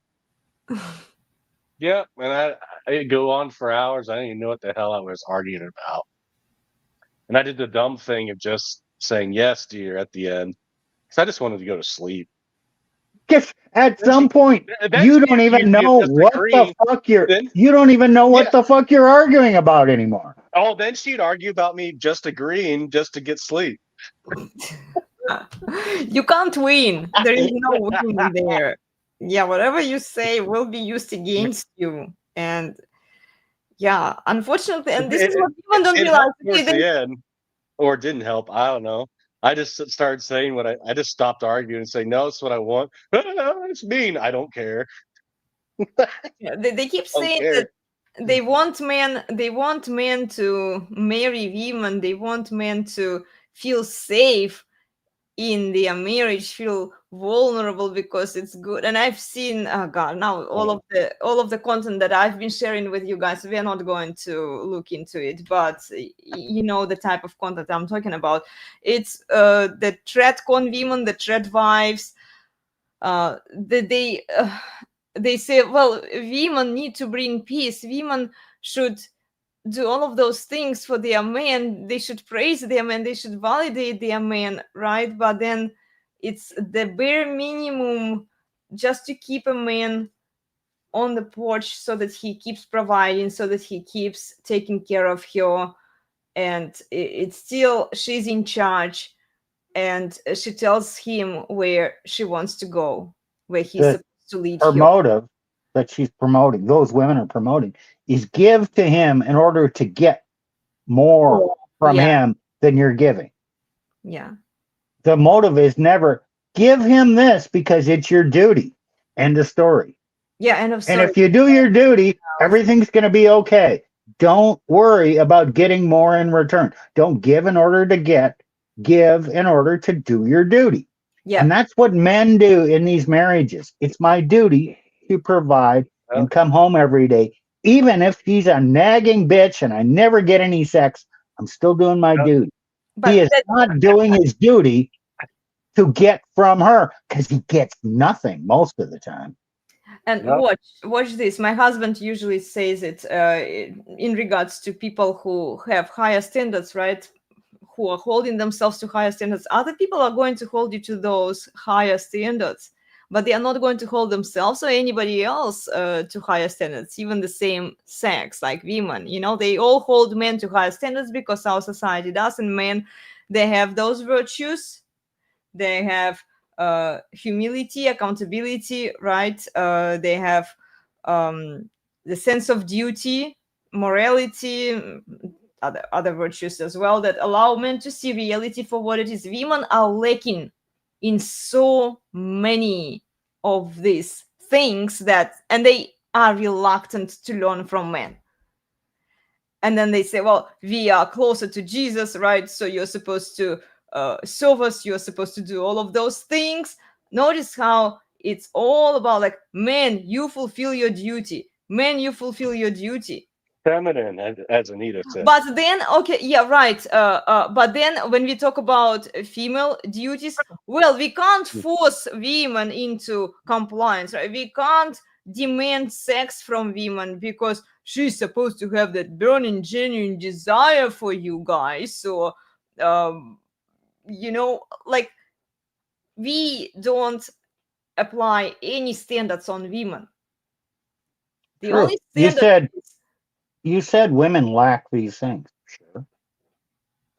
I'll agree. Is that a fault in women? yes. No. Well, the fact, okay, it's okay. They were designed that way, you know. But Okay, the fact that they don't they grew realize up. that, you know, yes, it's a fault because the fault is that they don't realize that men are better in all of those things than them because they want to bypass men and invert that hierarchy. Okay, you can look at it that way, but there's no self-made women. A woman who grows up without the discipline of her father is not going to ever understand or possess those things. And there's a lot of traits that men have that women will never possess because they weren't meant to have it. It's not a fault. It's just a difference in the nature of women is different than the nature of men. You cannot ever expect a woman to do what a man can easily do. And there are certain things about women that men want and need that men can't do. They're different. Well, Don't okay, Steve, say they that are because a different, woman but doesn't. not okay. I get your point. I understand what you're trying Okay. to say here. They are different, but I'm going to push back on it a little bit. The fault is Okay. that they were raised without restraint and without discipline. This is the fault because those virtues were not taught to them. They are lacking them. Therefore, they are Right. faulty. And they're lacking in understanding that they should be able to do the things that men do, or that men should be able to do the things that women do, or that they're equal. Okay, they might be equal in worth before God, but they're not equal in ability, equal in And roles. Is an feminists apple have equal no to a problem banana? with this. Okay, Steve, see how they are cherry picking. Okay, they pick the least objectionable red pill truth and they twist it and add their own spin to it. So the feminists, the tradcon women, the trad wives, they always say, "Oh, men and women are different because we have different roles, right? Men are supposed to provide." They have no problem saying those things, that men and women are different, because women are supposed to be the well taken care of stay-at-home mummies and wives, right? And then men are supposed to provide, men are supposed to take care of them. But they don't realize like that the difference is also in the virtues and the lack of virtues in the women's case, that women don't have and men have. Sure. It's It's like we want this part, but we don't want to acknowledge that part, that we are so much worse than men are, in those areas. lesson to man is everything that makes sense is going to be twisted and used against you. So your proper response is Nick's response. Yeah, okay. I don't care. I'm going to say what I say. Oh, I hurt your feelings. Oh, I'm Too really bad. not sorry Yeah. about Yeah. that. Yeah, you know what? You have the freedom to leave me. Yeah, go away. You don't like it? Go away. Yeah. Eh, women do not like being told that. But you know what? They may not like you if you say that, but they will respect you. Believe it or not, women Sex are is more my likely to have sex with a man they respect than a man they love or like. Mm-hmm. So true. I agree here 100%. Here, Tacticus says, funny how I used to think TradCon females were such a superior product somehow. I also thought so. This is why a few years ago I even saw that, okay, maybe if we in the Red Pill community started talking to the TradCon women, the Trad wives, we would move somewhere with it. But then I realized that after talking to you guys that no, they're still feminists. They are not doing anything for the benefit of the men. The laws are not changing. They're not interested in solving any problems. They just want to LARP, virtue signal, and then get their princess treatment that they believe they deserve, just wearing a different mask. Better It's called chameleons. performative art for them. Yeah, they are cons.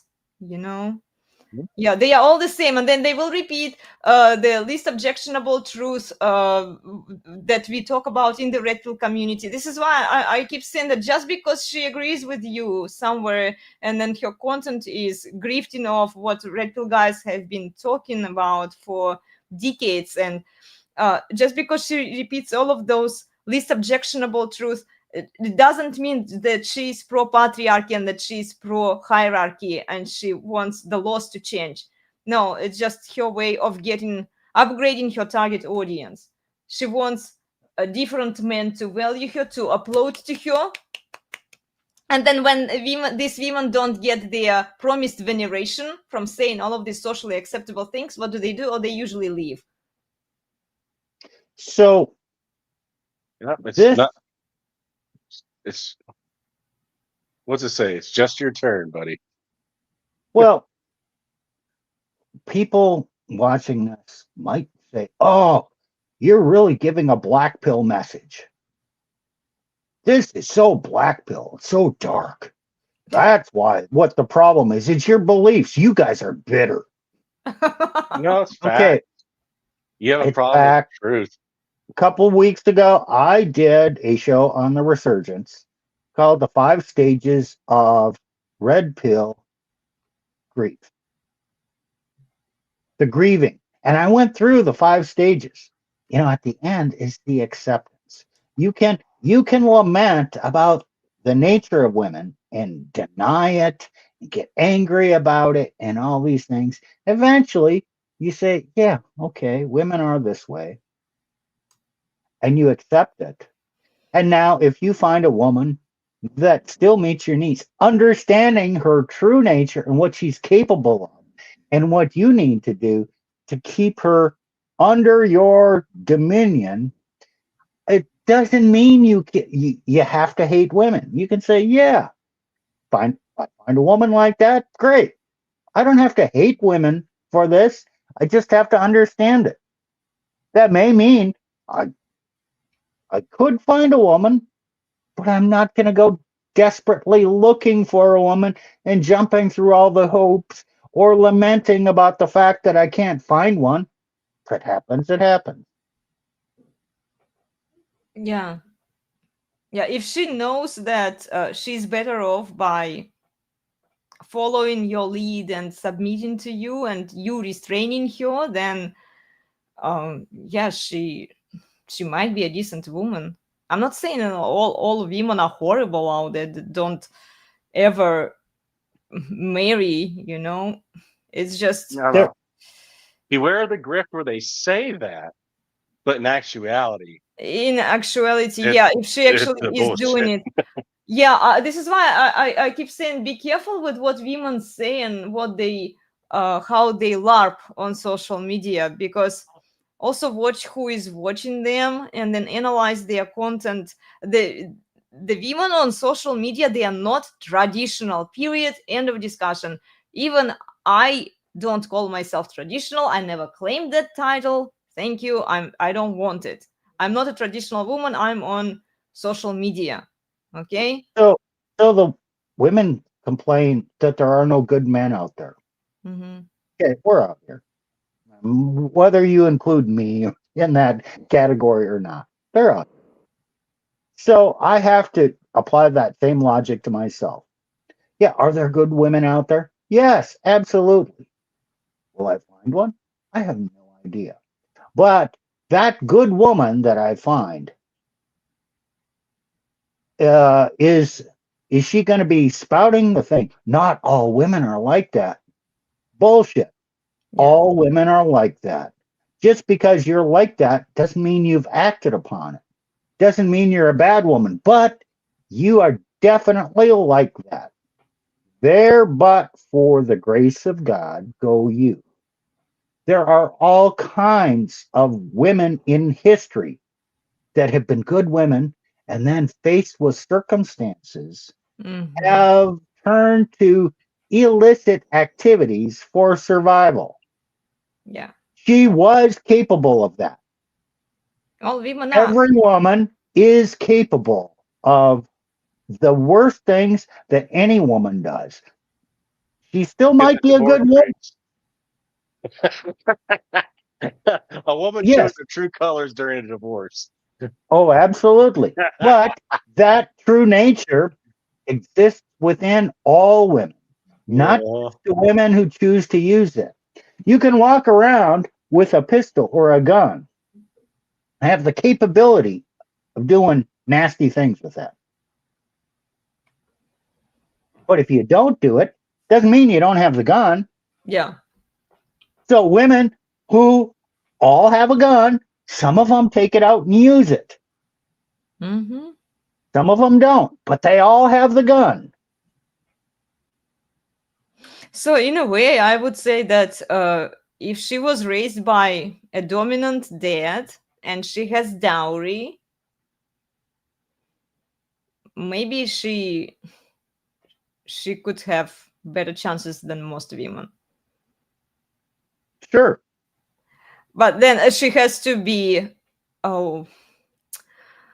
not against the idea of being restrained by her man, but she can only agree to that if she was raised by a dominant father who was restraining her.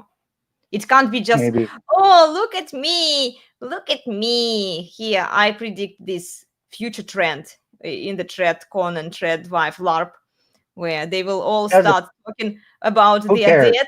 Even Meghan Markle. Okay, Meghan Markle, she recently reached out to her dad after dissing him for so many years because it wasn't DEI popular, and now the DEI narrative is fading away.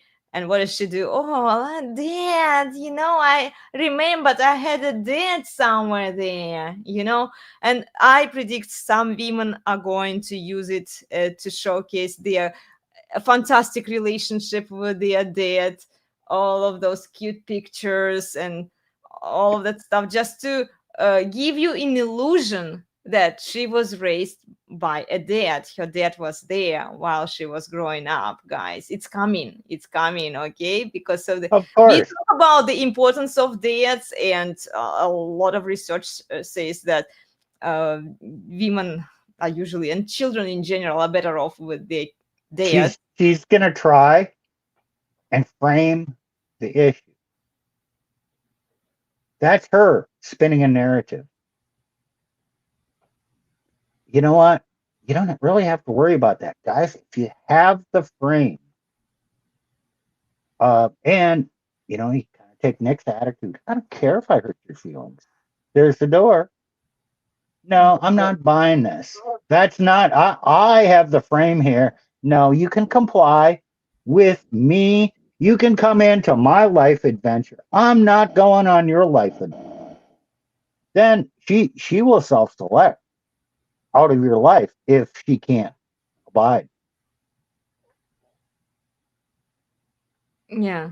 And be careful with all of the LARPs that women are coming up with. They keep adding more things to it. They are still negotiating, and it's funny to watch. It's funny to watch. I see the church ladies, they say, well, you need to be intimate with your husband, just praise him more, and just do what he wants you to do, occasionally, once in a while, and he will treat you so much better for it. They always add it. It's like, honestly, ladies, you like but they don't get it. Like they always add some details that are red flags, guys. If you're paying attention to what they are saying, they usually start well. Okay, I'll give them that. Like they usually start well by sending that message. Well, men and women are not the same. We provide different values and blah blah blah in the eyes of God. They might even bring up God there, and then they say how it's still women deserve the princess It's treatment. still, how Yeah, can I manipulate a man to get what I want? Not so that I can actually do my duty, but so I can get what I want and do things that are considered good to get what I want. yeah. There was one church lady from one account who was saying, you honor God by submitting to your husband, but remember that you only let him lead you where you want to go, basically.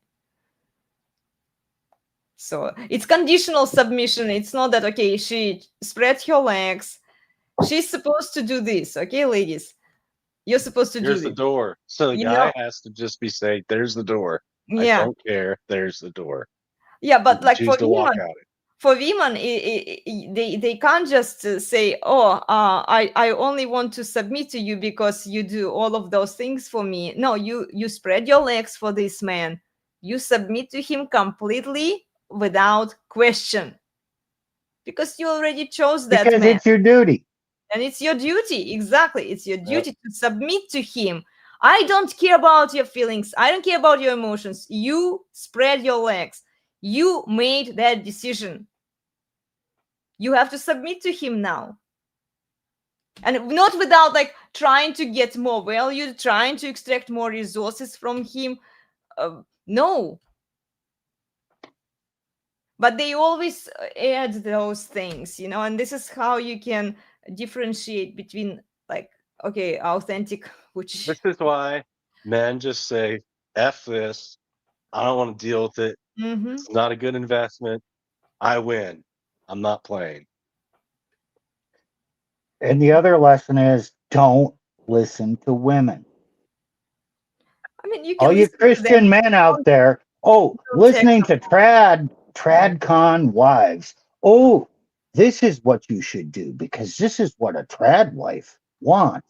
And if I do these things for my wife, she'll turn into trad. No, don't listen to women, because women do not ever really understand things from a male perspective as to what works.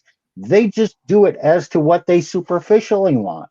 But if they get what they superficially want, it's They not what lose they really respect want. for you. Yeah, they lose respect for you. Yeah. You give women what they want, eventually you lose respect for them. Look, even my husband doesn't give me what I want, and I know it. And I know that it's good for me. I often hear no from my husband. So, and I wouldn't take it any other way. No is good. Ladies, embrace the no, and no is no. There is no negotiation there. Well, maybe this. No. It's no. Deal with it. Yeah. And look, you can listen to women what they say, just don't act upon it. Like whatever they say, they tell on themselves. Listening to them can help you to discern whether they are who they are, basically, figure them out. Because women talk a lot, but then do their words match their actions, and yeah, watch their behavior. When And women talk, they're yeah, giving you information. yeah, They're not necessarily giving you truth. of course not. Not, and they may not intentionally be lying. I'm not implying that. They're giving you information. You have to put it through a filter. What's she meaning? What does she want? Does she even know what she wants? Is she desiring to rule over me, or is her desire for her husband to be the husband, to be in control, but he shall rule over her? Okay, that's back in Genesis. So what she says and what she's working towards versus what you have to do to rule over her and if you actually rule well, she will actually be more content than if you give in to what she says she wants. It's It's an obvious conclusion here. and in a way, it's a shit test. Women test you. Like, will he crack and give me what I want? Or does he have enough frame to say no to me? And usually women like the men who say no to them. So yeah. Yeah, don't blindly trust what women say. Most of it is they are selling a narrative, especially in the case of the TradCon and TradVives. Yeah. Okay, let's keep watching the video here. He hesitates to express a physical desire for fear it will be labeled coercive. He swallows his own frustrations because to voice them might be aggressive. The relationship ceases to be a shared space and becomes a monitored performance where he is the perpetual probationer. The joy of easy companionship is replaced by the exhausting labor of constant self-auditing. Is it any wonder that the peace of genuine solitude starts to look like a relief? This weaponized lexicon finds its most destructive power in the dissolution phase. Here we encounter a devastating real-world case study, the startup founder divorce phenomenon documented in Silicon Valley legal circles. It follows a chillingly predictable pattern. A founder, often a brilliant but socially awkward man, marries a woman early in his grueling journey. She provides emotional support during the brutal, uncertain years. He, driven and focused, often neglects the relationship, a common human flaw magnified by insane pressure. The startup succeeds spectacularly. Then the divorce filing arrives. But it is not a simple division of assets. The legal complaint, drafted by sophisticated attorneys, is a masterpiece of narrative weaponization. It paints the founder not as a flawed partner, but as a narcissistic, emotionally abusive monster who created a hostile home environment. Sounds familiar, right, Nick? Why are you laughing, Nick? Oh, it's the same shit I had to go through. Abusive, Same script, emotionally. same script. You are an emotionally abusive monster, huh? I Need to exist. write it down. I exist. My existence equals abuse. Yes. And yet they Yeah, want you've said that before, your Nick. bosses. Yeah, I got a shirt with where it says my existence and I have an equal sign in the bottom that says abuse. Yeah, I know, right? Might as well embrace it. Look, emotionally abusive monster, huh? Uh, what Yeah, did you do? Come home too late? See you at a meeting or some shit? I know. You you didn't praise her enough, Nick. Uh, You didn't provide that emotional support that she was looking for. Look, the more support you provide, and I've been challenging some simps on Instagram. I stopped doing it because it's useless. They will keep doing what they are doing. And there is one guy, he's really guessing up women. And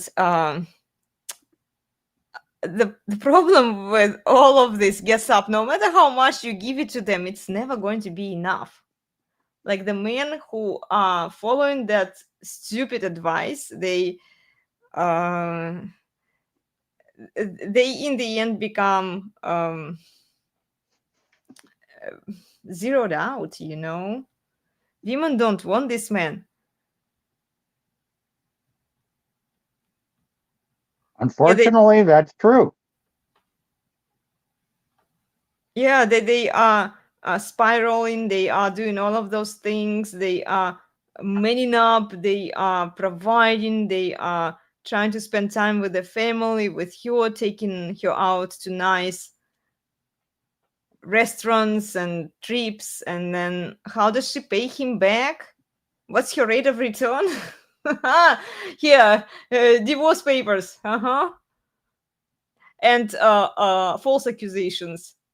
And then she takes the kids away from him. This is how she repays him. yep. Every judge needs to be, well, let's just say, basically it's called kidnapping the kids, extortion, ransom payments, stealing. Okay. Yeah, I think when they appear before God on the last day, yeah, straight to hell with them. Well, Dr. Orion Caravan Yep. has a statement. Okay, so you've done all this for a woman. You've provided for years. You've been there when she needs it. She is you're you're a good man with the children, and all of a sudden she wants to leave. Well, what about everything that you've done for her in the past? Well, Doesn't he has matter. a statement to Mhm. explain this. No one needs the plumber after the toilet is unplugged. No one's going to pay the plumber in the future for a toilet they unplugged in the past.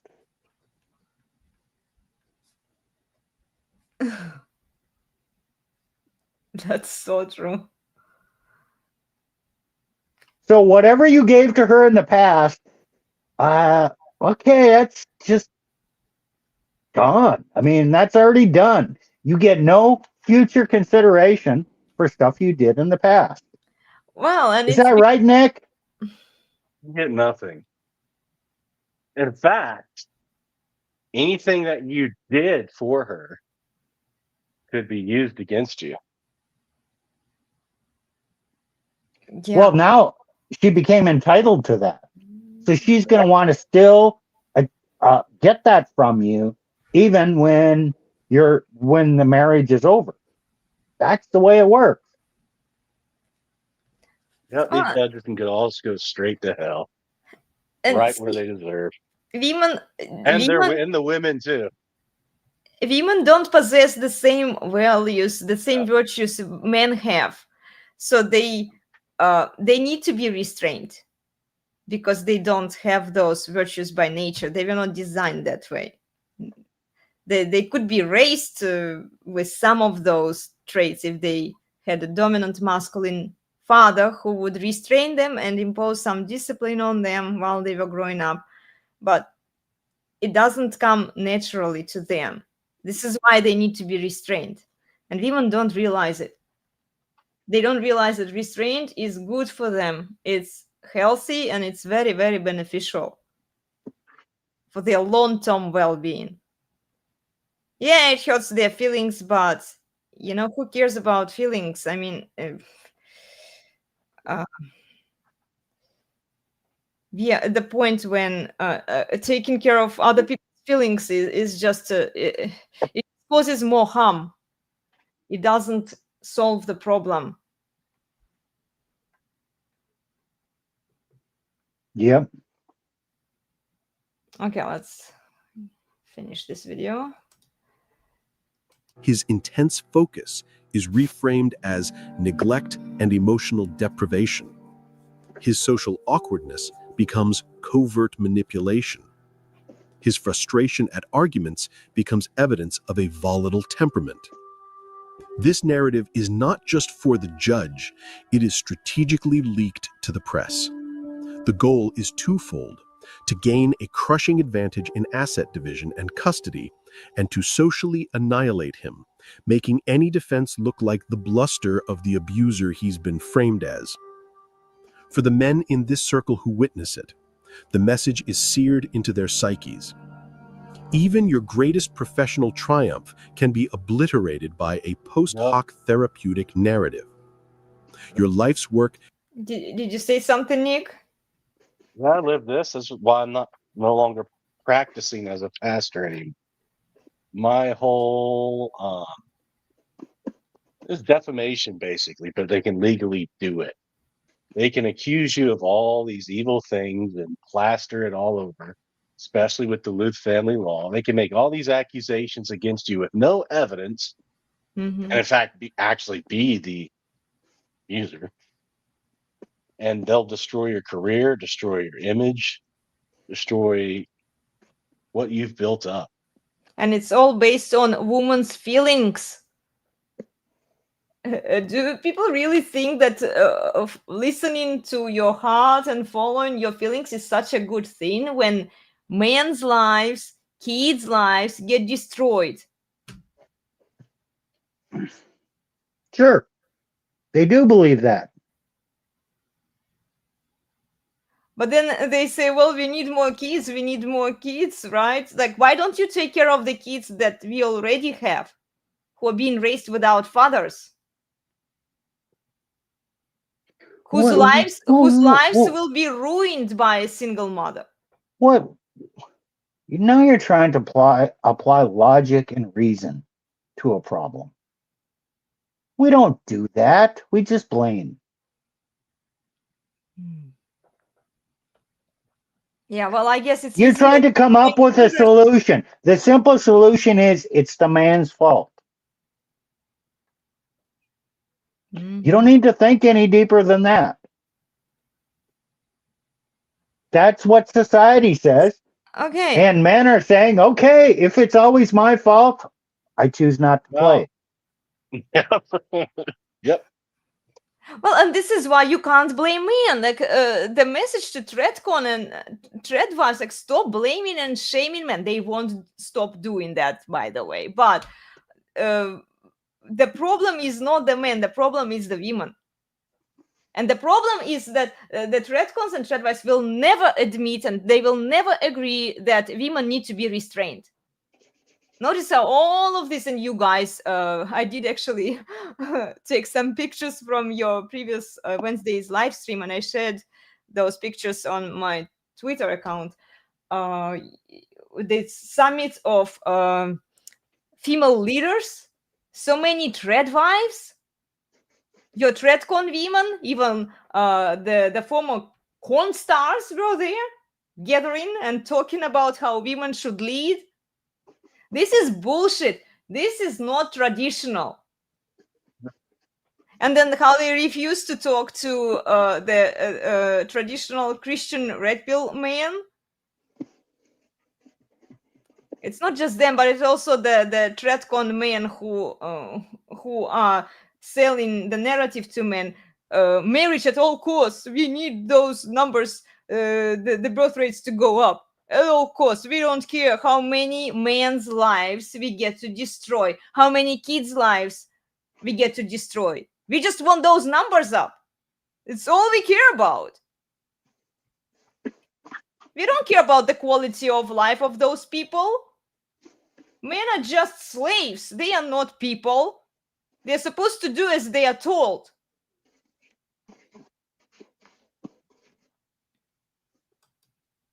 Yeah, reviling wives will source white knights to fight their husbands. And this is what they do. All of these women that you guys listed, go watch that Wednesday live stream. It was really good. I really enjoyed watching it on the resurgence of sanity. People. Yeah. Like all of those wives, ladies, go home. Nobody needs your That's services. what John MacArthur says. He said that to Beth Moore. That's what I just say to all the women. Go home. Don't need it. Don't want it. Yeah, It's a freaking headache. Go home. Make your husband a sandwich and suck his dick like you lost your keys in it. That's your place. That's what God designed you to do. Like, and then they preach morality. They preach how men and women are supposed to do marriage in our immoral society. It's not your place to preach. Shut up. Listen to your husband and do what he Get on your knees. Our society can function without you. Don't you know their boyfriend Jesus doesn't treat them that way? Oh, you mean their imaginary boyfriends that Yeah. they all want? Yeah, right. Yeah. I mean, their place is in the psychiatry clinic, honestly, with all of those delusions. But the clinic will run out of space to locate all of the women who believe that. Yeah. Well, building more prisons to house men who can't afford child support. Well, It's true. It's true.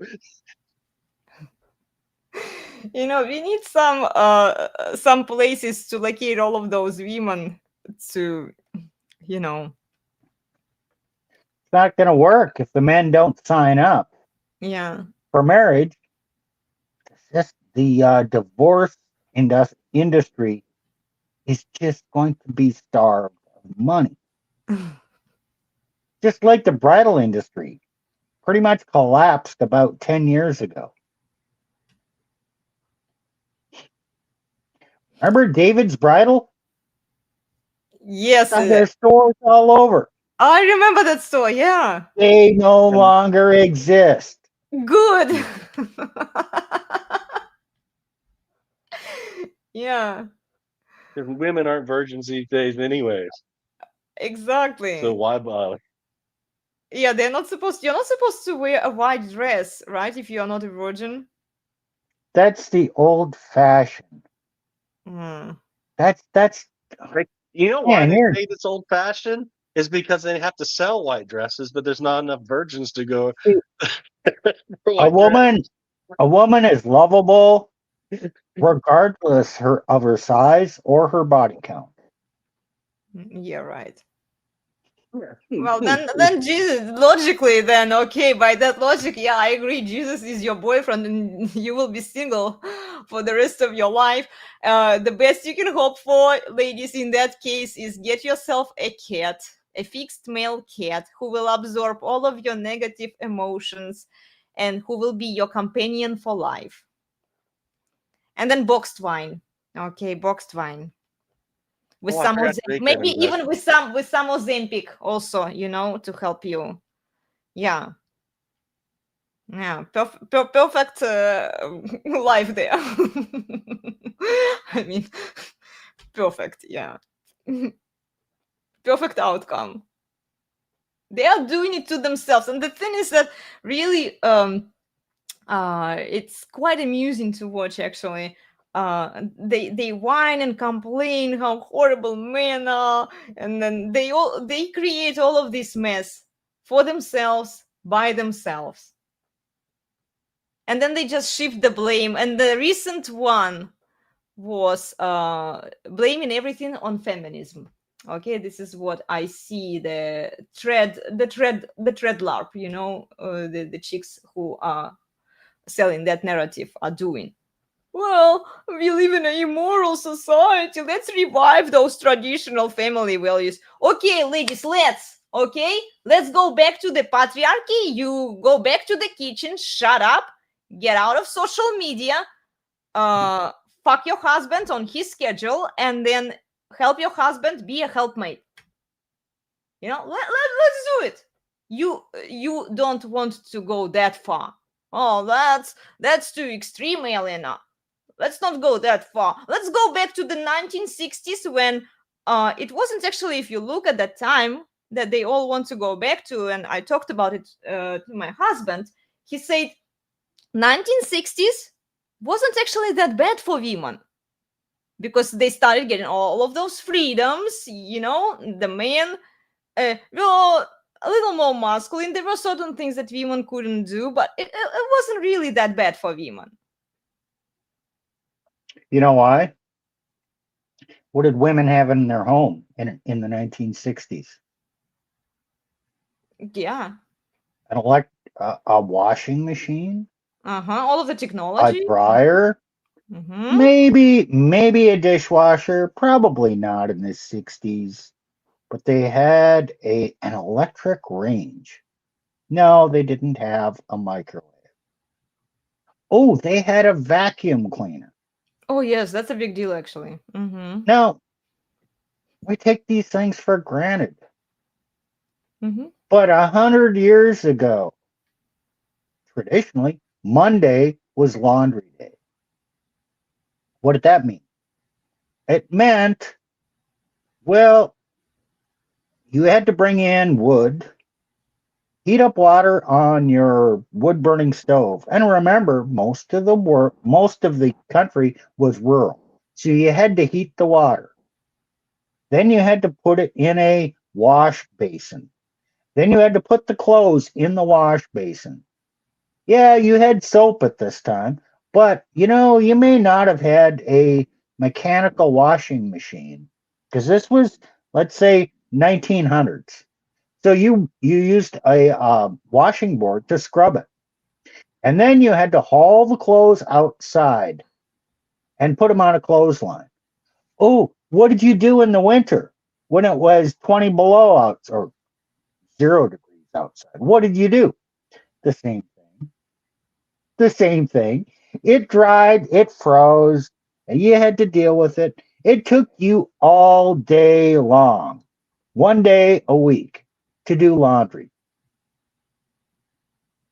And then in the 30s, Maytag washing machine. It had a gasoline engine underneath to run it. And then, it agitated the clothes. Oh, wonderful. And then it had that wringer on top, so you had to pull the clothes out, and you had to send them through the wringer to dry them out. Mm-hmm. And then what did you do with them? Oh, you hung them on the line, the clothesline, to dry them out. Do you know how much labor women had to do? Oh, do you remember back? Oh, there used to be a thing called a shaker porch on the second floor of houses. You know why? Because they didn't have vacuum cleaners. When they cleaned the house, they had to take rugs outside and shake them off. You didn't have a vacuum cleaner. So all these labor-saving devices, they were pretty prevalent by the 1960s. The amount of women's labor had dropped so dramatically. Mm-hmm. Oh, what did they do with that time? We had TV. We had soap operas. Oh God. Oh, yes. Yes. Life was so difficult for women in the 1960s. I know, right? Mm-hmm. Well, this is why the thread LARP, the thread wives, the thread cons, they want to go back to that time. because really it wasn't that bad for them. With all of the technologies, they could still get all of the benefits without doing much work. Although they would say that, well, raising kids is so much work. It's so hard now. Yeah. Yeah, Being a they wife, hadn't. is so difficult. I mean, See, look, guys, I washed the house. Oh, sorry, washed the house. I cleaned the house. We talked about the washing. I cleaned the house. It used to take me because back when I was at my grandma's house in the village, it would take a long time to clean her house because I didn't have a mop. I had to do it all manually, so it would take me like a few days to help her clean the house, and it wasn't even that messy. My grandma was very clean lady. She was taking care of her house, and everything. And then recently, before the Thanksgiving, it took me a few hours to clean the whole house. With all of the technology, I had the vacuum cleaner. I did the dishwashers in the I used the dishwasher to do the dishes, and then I washed the floor with a mop, so which was much Elena, quicker. which day do you do your baking? Bake all the bread for the week? I don't eat bread. We don't eat bread, so I Oh, usually but old fashioned, everybody ate bread. yeah, Baking, that was another day. yeah. You had to bake all the bread, the buns, loaves. You didn't buy bread in the grocery store. Exactly. You had to make Are you nuts? That was an innovation that came around in the 1930s, maybe. Sliced bread happened about 10 years later. I don't know, 30s, 40s. You didn't buy sliced bread. I know, right? Tacticus here says, Steve, we had to do something with the new female workforce and offer them careers and tax double, yeah. Oh, yeah, double the tax. Double Yeah, the well, tax, yeah. they had so much idle time compared with women 100 to 150 years ago. I Mhm. am not. Well, now what The they want, amount of labor. Okay, women used to do real labor, yeah. but now modern women have replaced the real labor with emotional labor. Uh, yeah. Well, and then look, they want to go back to those times without changing the legal system. They are fine with the current legal system. They don't want to redesign the laws that will favor men. The custody for kids goes to men, so that the patriarch is in charge of the family. They don't want the patriarch in charge of the family. They don't want to change anything. They just want the aesthetics of the 1960s. That's all. It looks cute to wear a sunflower dress. They don't even mind to bake bread or cookies or pies on camera. And this is what we see even the former corn stars are doing.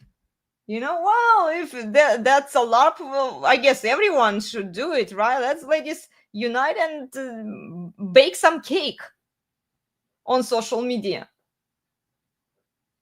We'll get so many compliments. Everyone will think that we are so traditional because, see, visually we put all of the attributes. Here is my cross. Here is my bake in my apron. So we're what, an hour and a half in, or two and a half hours. Oh my. So the Okay. point of this is the point of this whole stream. Men are winning because they're opting out. Mm-hmm. And who's complaining? Oh, the women are complaining. Where are all the good men? Oh, they have to work. Look at the young women, what, Gen Z? Oh, complaining about having to work a 40-hour work week. Oh, all the debt. Oh, and where are the men? And oh man, the TikTok, Instagram women complaining about their miserable lives and how they have this long laundry list of things they want from men, they are complaining big time. Yeah. Who else is complaining? The tradcons. Men are not stepping up to be men to wife up these women, and it's terrible. Men need to do something, and the men are not doing something. That's good. Men are winning. The men, Men are winning. and the longer men choose to do something other than marriage, because marriage, the laws of marriage, the reality, the rule of law is not there. And so everybody is complaining, and the men still don't change. They don't step up. They don't walk into the machine gun fire. Eventually, the machine gun's going to go away, or society is absolutely going to crumble. Maybe a bit of both, but there is no other way out. Yeah. Yeah, I think it's a good thing that men are checking out. They want nothing to do with women, even though it frustrates a lot of women out there and the tradcons. But this is what needs to happen. Only 80% of the men are checking out. The other 20 are the chads, and they're cleaning up on all the women. They're having their fun. And you cannot change the behavior of those 20% men to have them stop their aiming and banging all the women. You're not going to stop their behavior. And the vast majority of the men who checked out, you're not going to change their behavior. That, nah, I can't compete. No, rules are against me. No, I'm not going to do it. You are not going to jawbone men into doing what you want them to do. It's not the nature of a man. Mm-hmm. Yeah, I'm glad to see that men are saying no. They're saying no to bullshit. They're not buying into it. They don't want to wipe up this horse, and it's for the benefit of our society, actually. Because if you look at the quality of life that the kids have who are being raised by single mommies, okay, at best, kids will maybe figure it out if they get under the good influence. Maybe there are certain exceptions from the rule, but data suggests that single mothers, they are incapable of raising mentally stable, healthy children. So all of you trad people who say you want more kids, like, how much do you care about kids? And how much are you willing to throw these kids under the bus and use them as accessory tools, as resources for these women to get more attention, public veneration, and destroy the kids' lives? How much do you care about these kids? Don't. Like all You're of these con. anti-abortion It's a con. activists, yeah, it's The all a purpose of the con. system Mhm. is in what it does, which is trying to convince more idiot men to wife up these trashy women and create more single mothers. There is no family, there is no marriage without a patriarch. Without patriarchy, there is no marriage, guys. And you can increase the birth rate. Big whoop. That's not the solution. The solution is to raise the birth rate and have those children grow up till they're 18 years old under the roof their father owns. So all you tradcons saying, oh, you need to get married and have more kids. No. Okay, fine. But you haven't succeeded until those children are assured to grow up in their father's home until they're 18 years old. And unless you fix that problem for 18 years, you haven't fixed the problem. Exactly. Yeah, you can't just tell men, well, you wife up this horse and then we will come to that solution later. No, you have to start fixing the problem. It's not going to happen overnight. It's a long-lasting solution.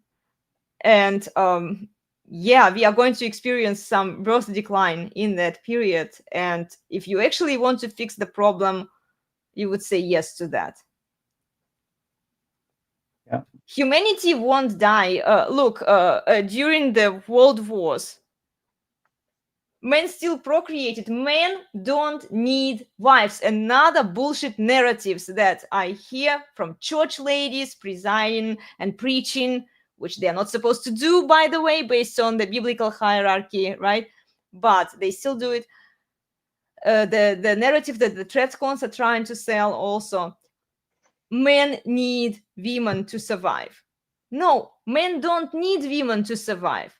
Men can live perfectly fine without women for 90 years.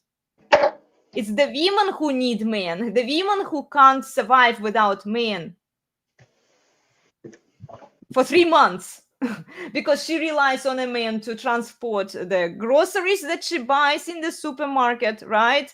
Look, Steve, he's a trucker. He drives food, right? Among other things. Then women need men to fix their phones when they break, to fix their cars when they break.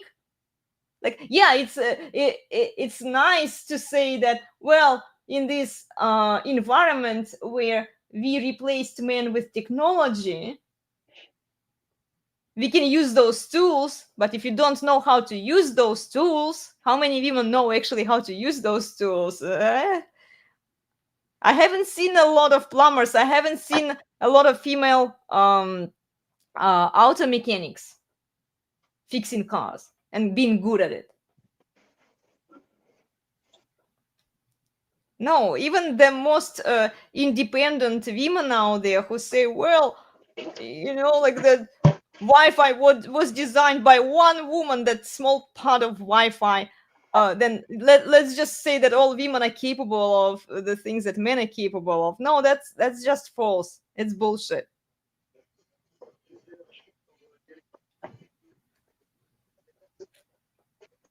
Yeah. Do we have any of the video left? Well, I don't know if you want to keep watching it. Steve, are you making noise in there somewhere? Okay. Yeah, probably. Can you hear me now? Yeah, we can hear you. Mm-hmm. Okay, how much do we have left? I think my microphone's still messed up.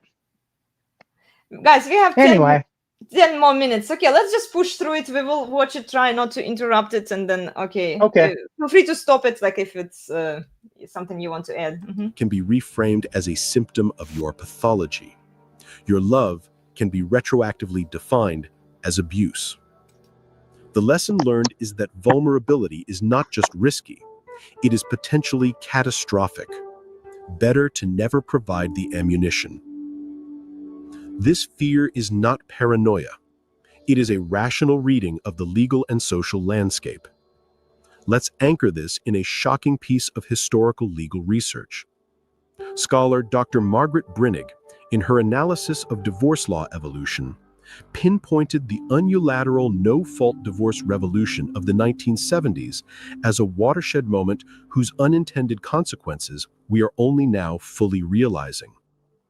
While rightly ending the charade of needing to prove adultery or cruelty, it also removed any concept of mutual responsibility or fault from the dissolution.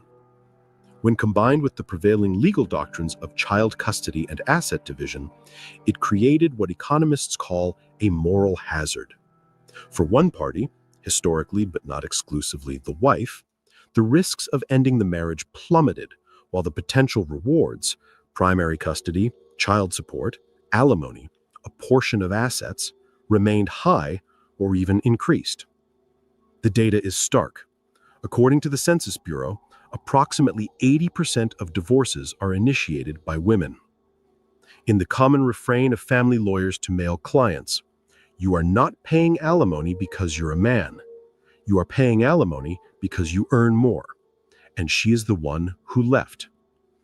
The man often experiences this not as freedom, but as a form of legalized plunder, where his years of labor and provision are extracted as the price of his exit from a contract his partner chose to dissolve. He sees his children become financial and emotional leverage. The system seems designed not for justice, but for his functional liquidation. When the potential cost of a mistake in partnership is not heartbreak, but financial ruin and the loss of your children, the most rational investment strategy is to never invest at all. So where does this leave the modern man? He is caught in a trap between two unbearable options. On one side is the chaotic, accusatory-prone battlefield of modern intimacy, where his words can be weaponized, his intentions criminalized, and his exit potentially catastrophic. On the other is the profound human ache of solitude. He is choosing the ache. Because the ache, at least, has dignity. It does not demand he compromise his perception of reality. It does not force him to confess to crimes he did not commit. This is the core of the black pill philosophy. Not hatred, but a cold, disillusioned acknowledgement of systemic dynamics, viewed not with rage, but with the detached clarity of a physicist observing a law of nature. It is the understanding that the game is not merely rigged, but that the prize itself has been poisoned. But this is not where our story ends, because within this bleak landscape, a curious and powerful transformation is taking place. The energy that once was spent in the pursuit of female validation is not vanishing, it is being redirected and transmuted. This is the great transmutation of male energy. We see it in the explosive growth of the manosphere adjacent spaces, focused not on grievance, but on building. The primal drive for status, for legacy, for conquest, drives that for millennia were channeled almost exclusively through women and family, are now being funneled into parallel arenas. The gym culture is not just about health, it is about sculpting a temple of self-ownership. The obsession with financial markets, crypto, and entrepreneurship is about building a kingdom no court can partition. The deep dive into history, philosophy, and skills is about forging an unassailable mind. The male pilgrimage to remote fishing spots, hunting cabins, and martial arts dojos is a modern version of the vision quest, seeking validation not from a gendered other, but from the confrontation with nature, with challenge, with the self. This is the inspiration that flickers in the darkness. The man who chooses solitude is not necessarily a defeated man. He may be a man in a necessary period of incubation. He is the samurai practicing mushin, the mind without mind, in solitude before battle. He is the stoic philosopher building his inner citadel while the barbarians rage outside the gates. He is like Michelangelo, who, according to legend, was once asked how he created his magnificent statue of David. He replied, "I saw the angel in the marble, and carved until I set him free." The modern man choosing loneliness is carving away everything that is not essential: the need for external validation, the dependency on a system he cannot trust, the fragile ego that sought constant approval. He is carving, often through immense pain, to find the irreducible core of his own sovereignty. The future this points to is not a war between the sexes. It is a great, sorrowful uncoupling. Two parallel societies forming, one gynocentric, orbiting the old institutions of relationship and family, now transformed, the other androcentric, orbiting systems, hierarchies, and pursuits of mastery. They will intersect for business, for art, for fleeting pleasures, but the deep binding trust of lifelong pairing may become for a significant portion of men a relic of a different age. They will find their joy in the mastery of a craft, the camaraderie of brothers on a similar path, the shock of a profound idea discovered at 3 a.m., the simple, reliable satisfaction of a body pushed to its limit. They will build their own cathedrals, not of stone and glass, but of code, capital, and physical prowess. Their legacy will not be children, but innovations, companies, works of art, and the quiet example of a life lived on self-defined terms. The man secretly choosing loneliness is not a ghost. He is a pioneer on a harsh, uncharted frontier. He has looked at the offer of modern connection and seen the small print written in the language of therapeutic indictment and financial peril. He has calculated the cost to his peace, his sanity, and his autonomy, and found the price too high. His choice is not a cry for help, it is a statement of value. He is trading the volatile, high-risk stock of romantic love for the stable, if modest, bond of self-possession. He is not done with women. He is done with the game as it is currently architected. And in that quiet, mass withdrawal, he is sending the most powerful message possible. By removing his attention, his desire, and his commitment, he is demonstrating that the entire system cannot function without his willing participation. He is waiting, in his disciplined solitude, for the world to produce an offer worthy of his trust once more. Until then, his loneliness is not a prison, it is his fortress, and from its ramparts he is watching and he is building, utterly alone and utterly free. Looks like we... But his function, his status... Okay. I think we finished that video, right? Sounds good. Mm-hmm. Yeah, I did remove it. Yeah. Is anyone surprised? Mm. Steve, you are muted. Sorry. I muted you because you were making some noise there. So it's happening. And it's good. It's going to continue to happen until it makes sense for men to, and until the rules of the game change, then men will again come back. The law has to change. The law has to change. Until that changes, there is no point in marriage for men. And they don't really want to change the law. The change is unavoidable. It's coming. It's just in pursuit of delaying the crisis and trying to get as many men on that plantation to wipe up these women. They are delaying the unavoidable. Yeah.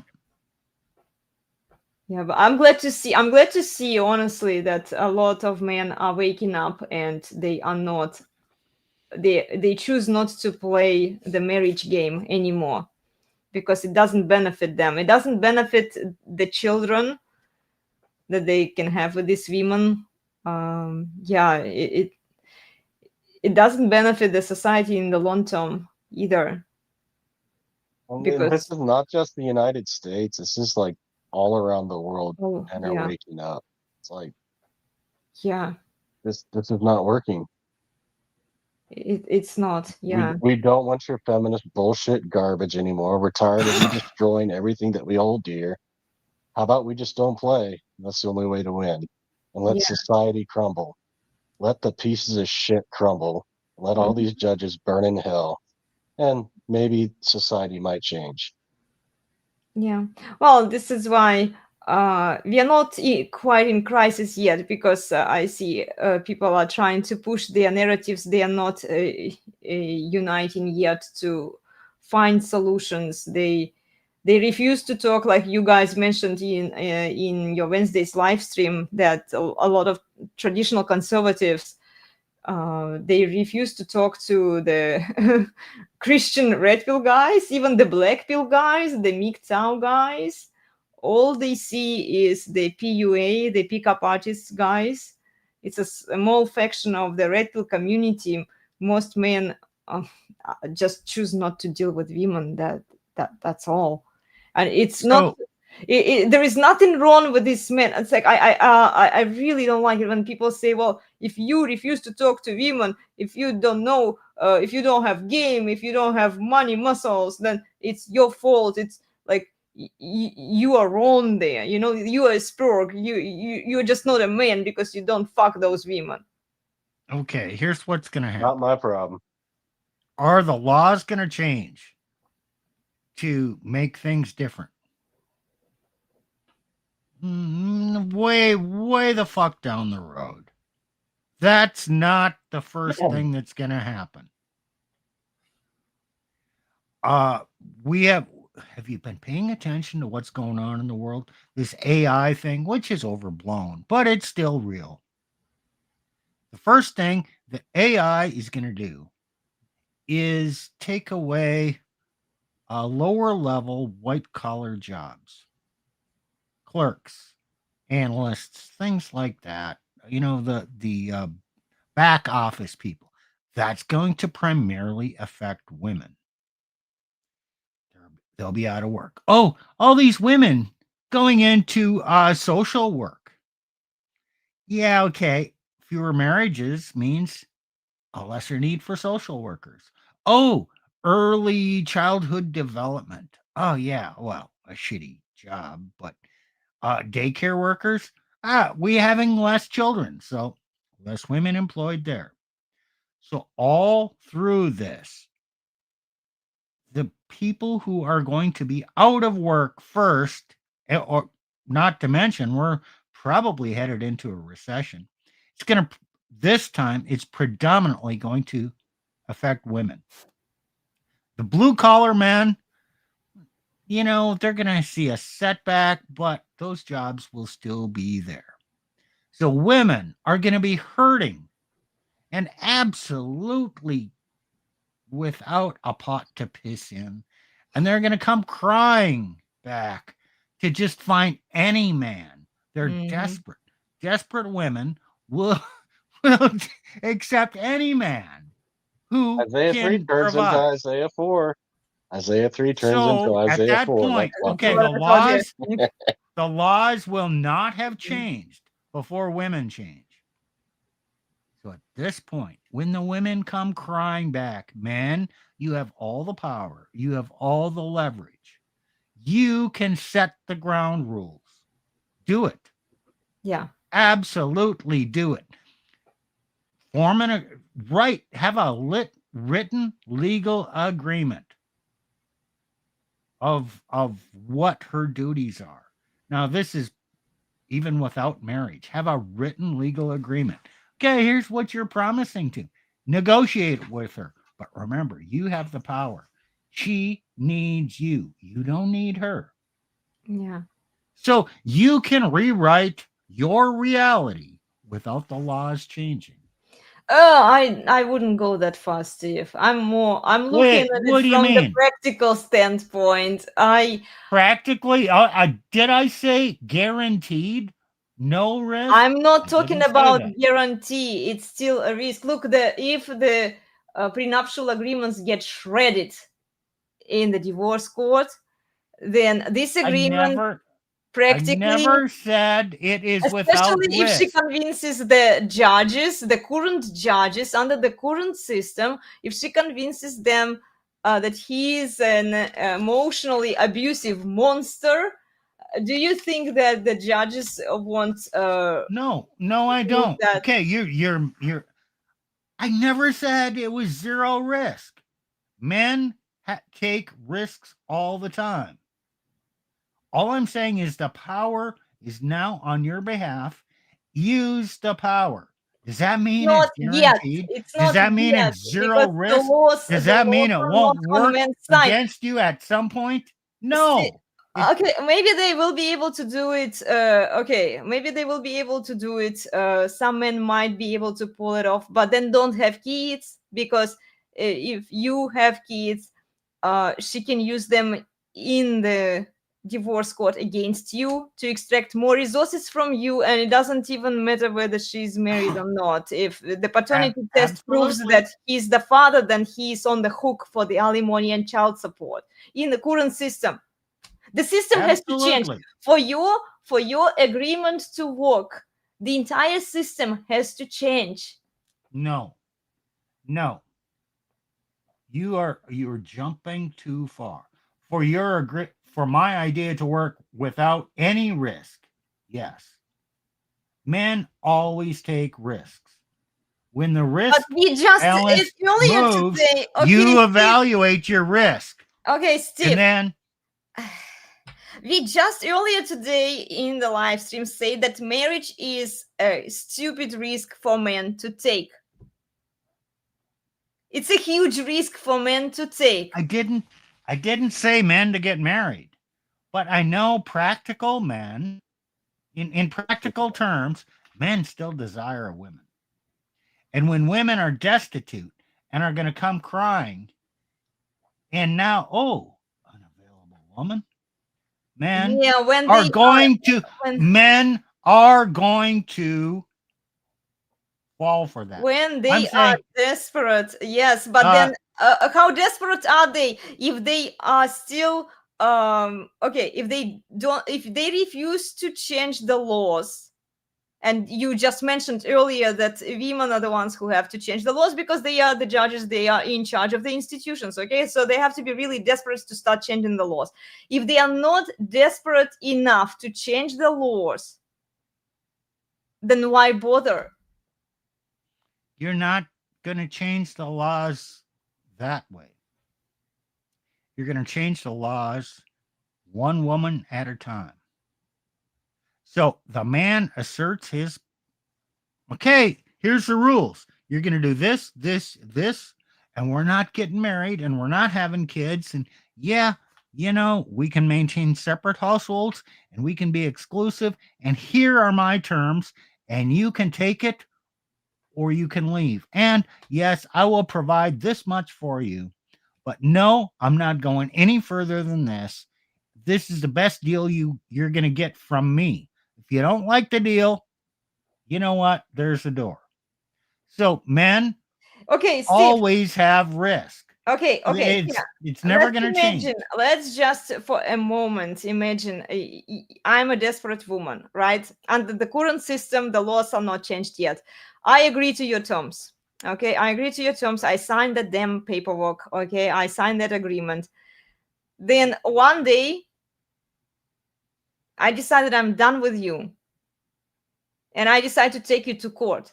Okay, so you give me that commitment, or let's say we have kids, okay, and then I decide to take you to the cleaners, okay, and then all I need to do is to pay maybe a couple $1,000s to a good lawyer to debunk that agreement, to say that, well, I signed it under duress, he forced me to sign it, to falsely accuse you. And then what do you think is going to be the outcome of that? Okay, how are you going to pay for my lawyer? Well, if I win, then like the money that I get from, like, you know, it should be enough to cover all of the expenses. No, my agreement is going to say if you take me to court over anything, you pay the lawyer. You're going to pay my attorney fees. If I lose, but why are you so confident that I'll lose? If I'm not confident you're going to lose. I'm just confident. Here's all I'm confident that now your risk of losing will be not $2,000. Yeah. It's going to be $20,000. So you better damn well be sure you're going to win, because otherwise you're going to be paying me a boatload of money. Meanwhile, I've arranged my finances so you don't have access to them. So first of all, you got to come up with the $2,000. If you're earning that money yourself, fine.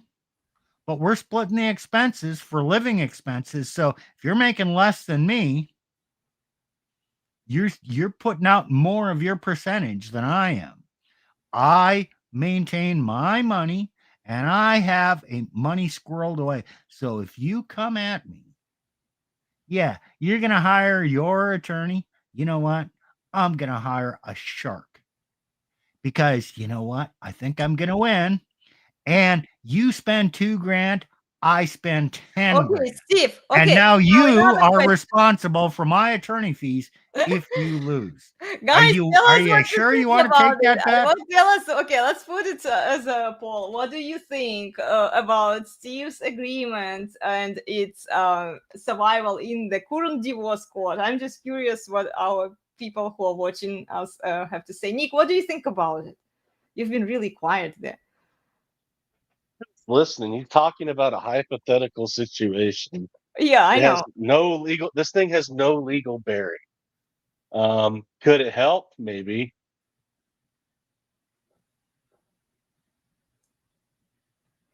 Well, I maybe, don't but see also it. keep in mind that he has to hire a lawyer to file that paper first to begin with, to come up with that marriage agreement, right? He has to pay maybe a No, couple you don't. $1,000. You could. Probably be advisable. Yeah. Okay. Well, you still create that agreement, right? You hire Sure. a lawyer to come up with that agreement, and then in case something bad happens, like you still lose, like you're going to lose. What percentage? Think percentage here. Like, okay, how many divorces are initiated by women, and what's the percentage of custody that goes to the women? Okay, that's 80 to 90%. Okay, 80 to Filed by women. 90%. Hold on. I win. And 80 to she's going to 90%, get I win. custody. She's going to get 80 to 90%. Okay, of these prenuptials or these relationship agreements, what percentage of those are thrown out if they're constructed by a lawyer who knows what he's doing? What? You don't know. I don't care because I know I how care. system works. You know what? System is There's no, designed I don't know the answer either. as a But woman, the answer, I don't think that you will succeed there, Steve, because I will find a way to ruin your life and the system will support me. I know that the court system is on my side. The judges will buy into my bullshit, even though it's bullshit. I will convince them. I will put some tears on display, and then they will assign custody to me. I get the kids, I Uh-huh. get the alimony, I Right. get the child support. Absolutely. But there are more prenuptials that work than there are that are thrown out. If you have to make a prenuptial agreement already, like there is something wrong in the system that like Yes, the system is all fucked. exactly. There is something wrong in the system. And you know what? If I have the power, I'm going to set up everything in my favor. Okay. And that's not going to make it a guarantee that I'm going to win, but it's sure as hell going to tip the tables in my direction. And it's going to make it the risk so high on your side that you're going to think okay, the twice. risk is so high on my side. Steve, is the risk worth the reward? I mean, that's all I'm asking. Like you're going through all of these hoops to mitigate the risk, to do all of this damage control. When it's not all. Some men are always going to get. Some men will get married no matter what they do. You do. So it's best to help them mitigate the risk. I still think the best option is not to play, though. Not to play. Okay, yeah, I agree with fine. you. But men are going to play. So what the hell are all these hoops?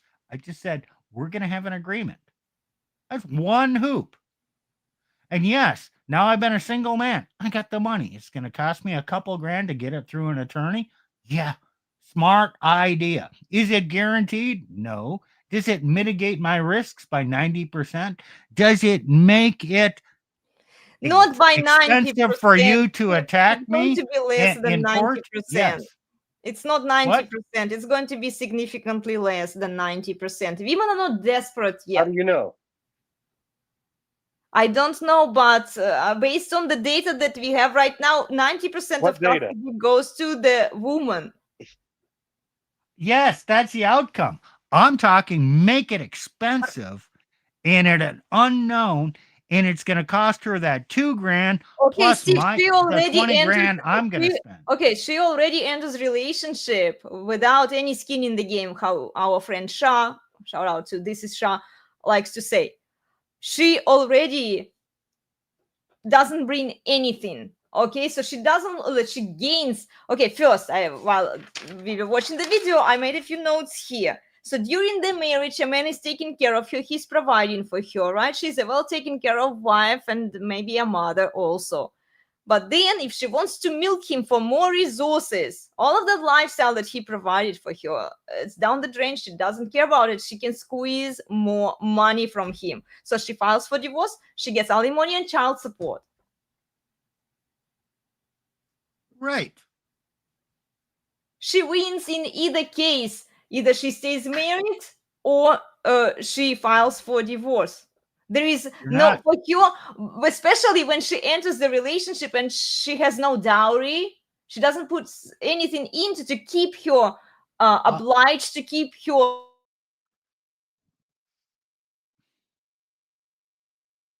Okay, you're muted. That bonds her. You don't understand. I'm not assuring male success. Impossible. I'm just making her battle really expensive. And we know that this works from Kentucky, where it's 50-50 presumption of custody. Oh, but it's okay. Women are not filing as much in Kentucky. Yes, so right, because the law doesn't assign the automatic custody to them. It's something changed in the system there, a small change that happened. 50-50 custody. I'm changing the system. You think you're going to prevail? No. I am setting up a legal, I'm setting up an agreement. You sign an agreement and you're looking at this like a woman. Well, gee, yes, you have the agreement, but I got the law and I can go in there and I can just play the victim and you're still going to lose. Maybe. It's true. But I am making the risk much higher. And so, you know what? The chances of you taking me to the cleaners just went down dramatically. So now, and if you lose, damn, you're gonna be hurt. Okay, I really like this one, back and forth. Okay, I will give you like more option of doing that in Kentucky, the state of Kentucky, where 50-50 split. Okay, in that case, like, yeah, okay, but the law is not supporting her. It's not paying her automatically to leave the man. The law has changed there. You might be more lucky if you do, if you implement that agreement in that state that supports the 50-50 custody, but not where the most custody goes to the mother. You might have more luck here, maybe. Yeah. Okay, let's figure this out. We're at an impasse here.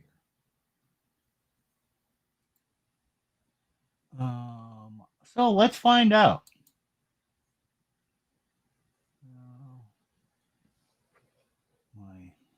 I'll add it here. Okay. Let's ask AI. The one I use is Copilot.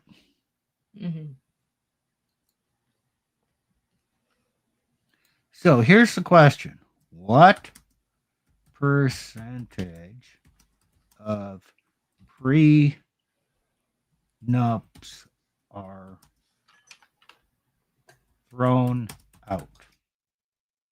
Or do you think that AI that is algorithmically generated is going to give you the honest answer? Does it matter? It can. Well, it's, remember, the AI is trying to push a certain narrative, so yeah, it could matter. Oh, okay. Should I trust? Who should I trust? You? Well, okay, go ahead and trust the AI. Or should I trust AI? I didn't say I'm trusting AI. It's information. That's what did okay. it come back? Share it with us. Okay. I'm not taking it Oh, personally. okay. I know. We're having fun. We're not. Let's see. I'll share the screen. I just remember what my husband said about AI a Okay. while ago. You know so- what? I'm not trusting AI. I'm just Okay. gaining information. Okay, go for it. Interesting. Roughly 40 to 50% of prenuptial agreements are invalidated or thrown out in court. That's a lot. But Okay. you're still better off having one. Okay. Depending on circumstances and state laws. Okay. Why? Why do so many prenups fail? Lack of voluntariness. One party is pressured or coerced into signing. Ah, see? Okay. Keep going. Improper disclosure. If assets or debts weren't fully disclosed at the time of signing. That's both parties. Unconscionability. If the terms are extremely unfair or one-sided. Feminist. Yeah, but they Procedure. will say that that agreement that Steve proposes, that marriage agreement, is one-sided because it will appear to them as if it only benefits No. the man. You know what? Maybe. If I file against you and I lose, I have to pay your legal expenses. Okay. Same on both sides. Mm. So you can't, you know what? I'm going to make sure this thing is so damn fair. Procedural issues, missing the signatures. Okay, go to an attorney, get the procedures done right. Changes over time. Okay, that's out of my control. Courts may find the circumstances have shifted so much that the prenup is no longer reasonable. See, this is where women can really persuade. And then what else is in the favor of women? Hold on. Well, what are the words in there? Courts may. It means they might yeah, not. right. And they're no longer reasonable. That doesn't mean just because a woman says, I don't like it anymore, doesn't mean she's going to succeed. She will certainly try. Okay, a survey by the American Academy of Matrimonial Lawyers found that prenups are invalidated a little less than 50% of the time. Okay, now are these, okay, did the man go through an attorney to deal with all these issues and make an airtight or, very valid one? Also recommend the other party to have their own independent attorney. Okay, you jump through the hoops at the beginning. Okay, this easily says 50% are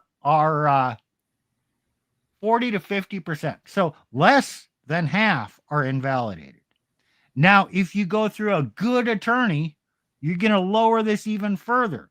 So you are mitigating your risk. Okay. And when a man mitigates his risk, does that risk go away or does it go someplace else? Okay, Steve. No, answer this question. Where does the risk go when a man mitigates his risk? Well, he reduces the risk of that. I'm not arguing. Well, wait, no. Where does the risk go? Nick, where does the risk go?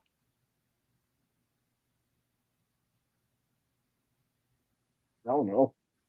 It goes on her side. His risk goes down. No, I don't think it goes. No, I don't think it goes on her side because our system is designed to destroy men, not women. No. This makes no sense. 34 to 7. Go Texas Tech. If his risk of being decimated in a divorce is reduced, her risk of not profiting from the divorce increases. She can't profit while he doesn't. It doesn't. Okay, Steve, it doesn't. It only matters if the custody is at least 50-50 or the custody goes to the man you know, but it doesn't Okay. it doesn't apply. I don't think it applies as much as you think, like in terms of like risk, okay, mitigation here or there. It's irrelevant if the law says that the automatic custody for kids goes to the mother. None of that matters. That the law doesn't say that. But it's the case law. It's what's practiced. Okay. Okay, So it's based in my on agreement, it's going to be that custody, if we have kids, custody is presumed to be 50-50. Unless one of the parties is convicted of a felony related to children. Steve, you're trying to hold women accountable without, I understand. I'm not holding women accountable. I'm well, just setting a level playing field. The Okay. woman abides by this. I abide by this. Where's the discrimination?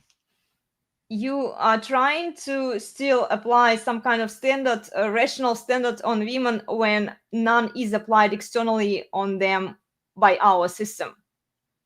Without the prenup. You know what?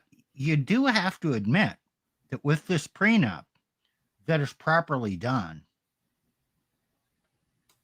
a woman cannot be certain of the outcome as she would be if there was no prenup. The judge needs a reason to throw out the prenup. Well, okay. In either case, it's not actually solving the problem. It's still operating under the current system because you're playing into the current system. You're just mitigating your risks. Sure. And the current system is not going to change before people's behavior changes. All I said was the first thing that's going to happen is women are going to be destitute and willing to agree to anything. Now set up an agreement. If you're going to get involved, set up an absolutely fair agreement. It In fact, wouldn't- set up an agreement that benefits her. So she cannot ever claim that it is one-sided, because no, she got more benefit out of this agreement than I did in case a party walked out. So a man has to mitigate his risk, and there's things a smart man can do.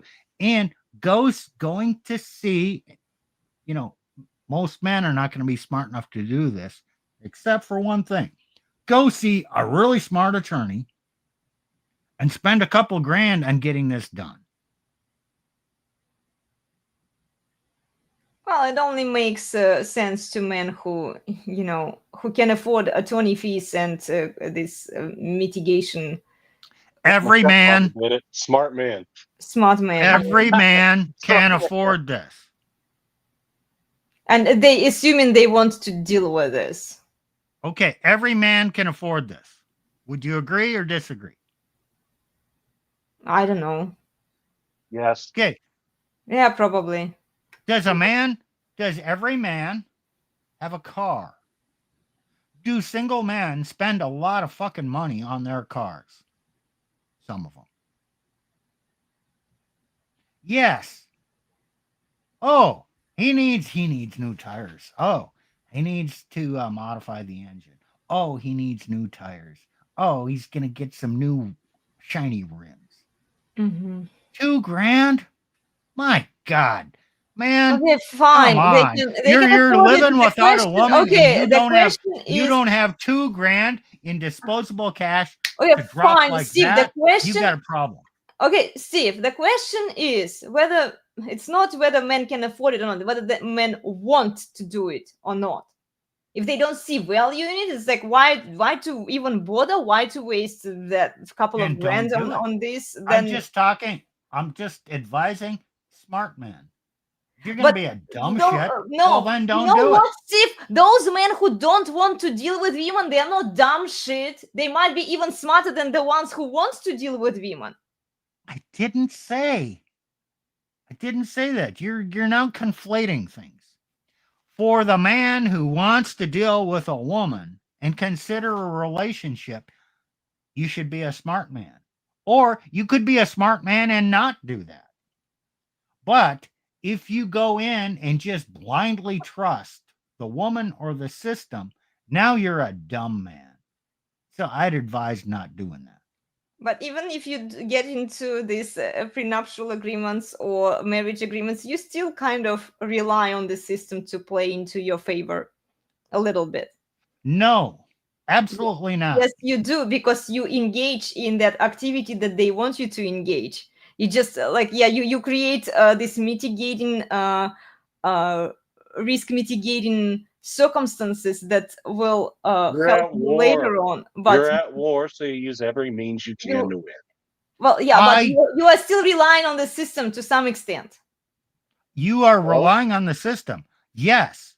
But am I relying on the system to be in my favor? No. I don't want a system that way. I want Here's to what it rely is. on the system and apply rules so the system has to be absolutely fucking fair and hold whoever's responsible. And if I win, they're going to pay my bills. Am I assured of this? Good No. luck with that. I would, Well, you know what? She can take the chance. Conceptually, I do agree with your idea. I think it's a good idea. Like if we were in a different social order, it might have actually worked, But based Doesn't on matter the social order. I'm telling you, the societal changes will happen. This will happen first. You don't like my solution? Fine, don't do it. I don't give a shit. If you're inclined to take up a woman, accept a woman in her desperation and say, yeah, okay, this could work. Well, then you have the power. You fucking better use the power in a most even-handed, legal way to get an agreement in place. And by God, hire a good attorney to do it. Yeah. And then you're mitigating your risk. You're not eliminating your risk. Mm-hmm. You are mitigating it. And when you mitigate your risk, that risk goes on her. Okay, You're changing. I understand. Okay, the playing field is tipped this way. You're just moving it to more like that. Yeah, I understand what you're trying to do there, but we have to wait until women get more desperate. They're not desperate yet. They're getting close. I know, but not yet, gentlemen. Not yet. Make them squirm, and yeah, they need to get more desperate. Because make your own informed decision, gentlemen. Yeah. Well, I hope we are not in crisis yet. So yeah. I hope our audience enjoyed the spirited debate between Elena and I. Yes. It was fun. We're still friends. We're still friends. It's not personal. Yeah. No. We don't. Yeah, we never take it personally, guys. Yeah, not here. So yeah. Anyway, I hope you enjoyed it, guys. Remember to watch the previous live stream that the Resurgence of Sanity guys did. What was it called? I forgot the name for it. TradCon. Oh, the TradCon, right? How could I forget that? Yes. TradCon. Yes, please go watch that live stream, and then check the Anita Moket series to support that, and give you more ideas of how women are gaslighting and manipulating you. And yeah, join us for other interesting discussions here. What do you have on Wednesday? I don't know. You don't know yet? Don't know exactly. I think it was going to be kind of a smorgasbord. A little bit of this, a little bit of that. Oh, okay. So it's the guys in the chat could comment, and you could have some interaction. Yeah, it's going to be a free for all. Free for all. Okay. We're going to have a cage match. Plutarch. Yeah. Nick, Steve in the cage match. Awesome. I'm looking forward to that. Yeah, I'm always excited about your live streams. I try to rewatch them the next day usually. So yeah, go subscribe to the Resurgence of Sanity YouTube channel and join us for these deep dive conversations on Saturdays at 9:15 a.m. Pacific. The Resurgence guys are running their shows on Wednesdays at 5:45 p.m. Pacific. And then join us for regular workouts from Mondays to Fridays in the mornings. And then in the evening, join us for my music practice. Okay, I started playing the violin also during the live stream. It doesn't sound good yet, but I'm getting there. Oh, there were a couple of questions actually from our guys here. Okay, from David Velasquez, when AI replaces the workforce, will the structure of society stand? Projected 48% in 10 years. Not My going to work out husband, that way. yeah, my husband doesn't think that AI will replace the workforce. AI is overrated. It's going to Yeah. have impact. Mhm. The structure of society will change somewhat due to AI, somewhat due to economic circumstances, a lot due to the upcoming recession, geopolitical things. Hey, the structure of society is always going to change. Mhm. But AI is not the biggest worry because you know what? AI is thermodynamically impossible.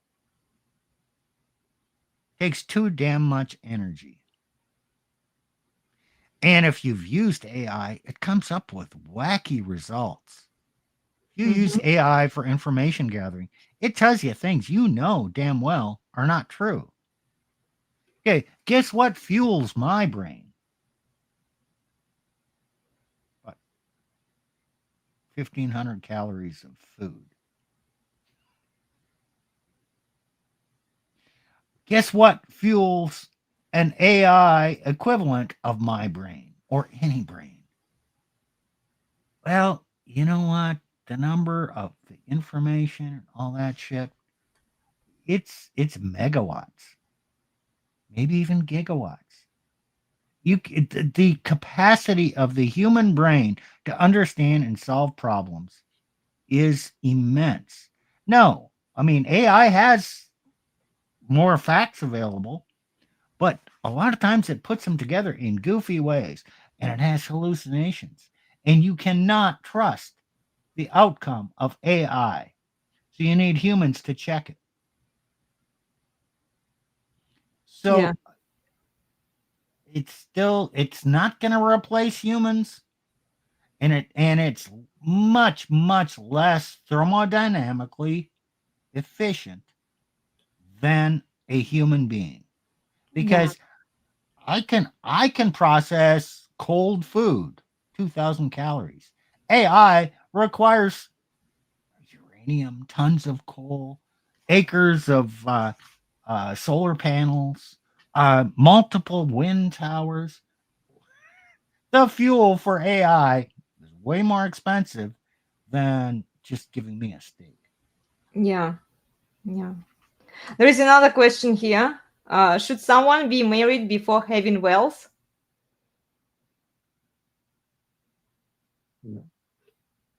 No. I mean, get married when you're going to get married. Have wealth when you have wealth. You're better off having enough wealth before marriage so you have some assets to protect. If all your wealth is created after marriage, then it's a marital asset. And arguably, she's entitled to half of the wealth that's created after the marriage. I don't see any way around that. So, no, get married when you're going to get married. But you know what? Every bit of wealth that's created after you get married, in the event of a divorce, she's entitled to half of that. Yeah, in that case, the prenuptial agreements actually make sense. But In that case, the prenuptial agreement is immaterial. If you sign a prenuptial agreement that does not give her half of the wealth created within the marriage by her and you, in the event of divorce, it's an unequal agreement. Just don't game that. Half of the marital wealth, what you save, half of that is going to go to her. Don't try and manipulate that because then it's an unequal agreement and it's going to be thrown out and you're fucked. Half of it is hers. Come on. It just is a fact. Yeah, but if you give her half, then she will want the full. You take them an inch, they take a mile, Steve. Yeah, that's why you have the damn agreement. And that's a presumption in the court. It's equitable. All right. They don't say equal. They say equitable, which presumes a fair sharing. So you're defining what the fair sharing is in the prenuptial, and you're saying, oh, if you give her half, she's going to want 100%. Yeah, fine, whatever she wants. But that doesn't the woman's feelings do not dictate everything in the court. Yeah, you have very optimistic and idealistic Oh view. no, of the I have court realistic. system, I I've been think. through it twice. And how did it play out for you? It was equitable. So did she get half? No, she got more than half. Oh, well, proving my point. QED, Steve. Proving my point. It was equitable. Now, if we had defined in an agreement prior what equitable was, 50-50, and that I would have withheld any funds, assets that I came in with previous to the marriage and documented them, then the court would have said, oh, shit, we don't have to decide this. It's already agreed upon. And then I would have preserved more of my wealth. All right, guys, I got stuff to do. Okay. Okay, guys, we are done here. Remember to please like Okay. and subscribe. Interesting show today with a little bit of debate at the end. Take care, everyone. Enjoy your weekend. Okay, join us for more activities. Go subscribe to the Resurgence of Sanity YouTube channel, and we'll see you all next time. Okay, take care, everyone. Thanks for joining us. Bye. But Oops, 1 second. We've really got it all, and you couldn't ask for more. So sit right back and watch Elena shave a 3 or 4. elenasbarre, elenasbarre, the best place on the internet, the very best by far.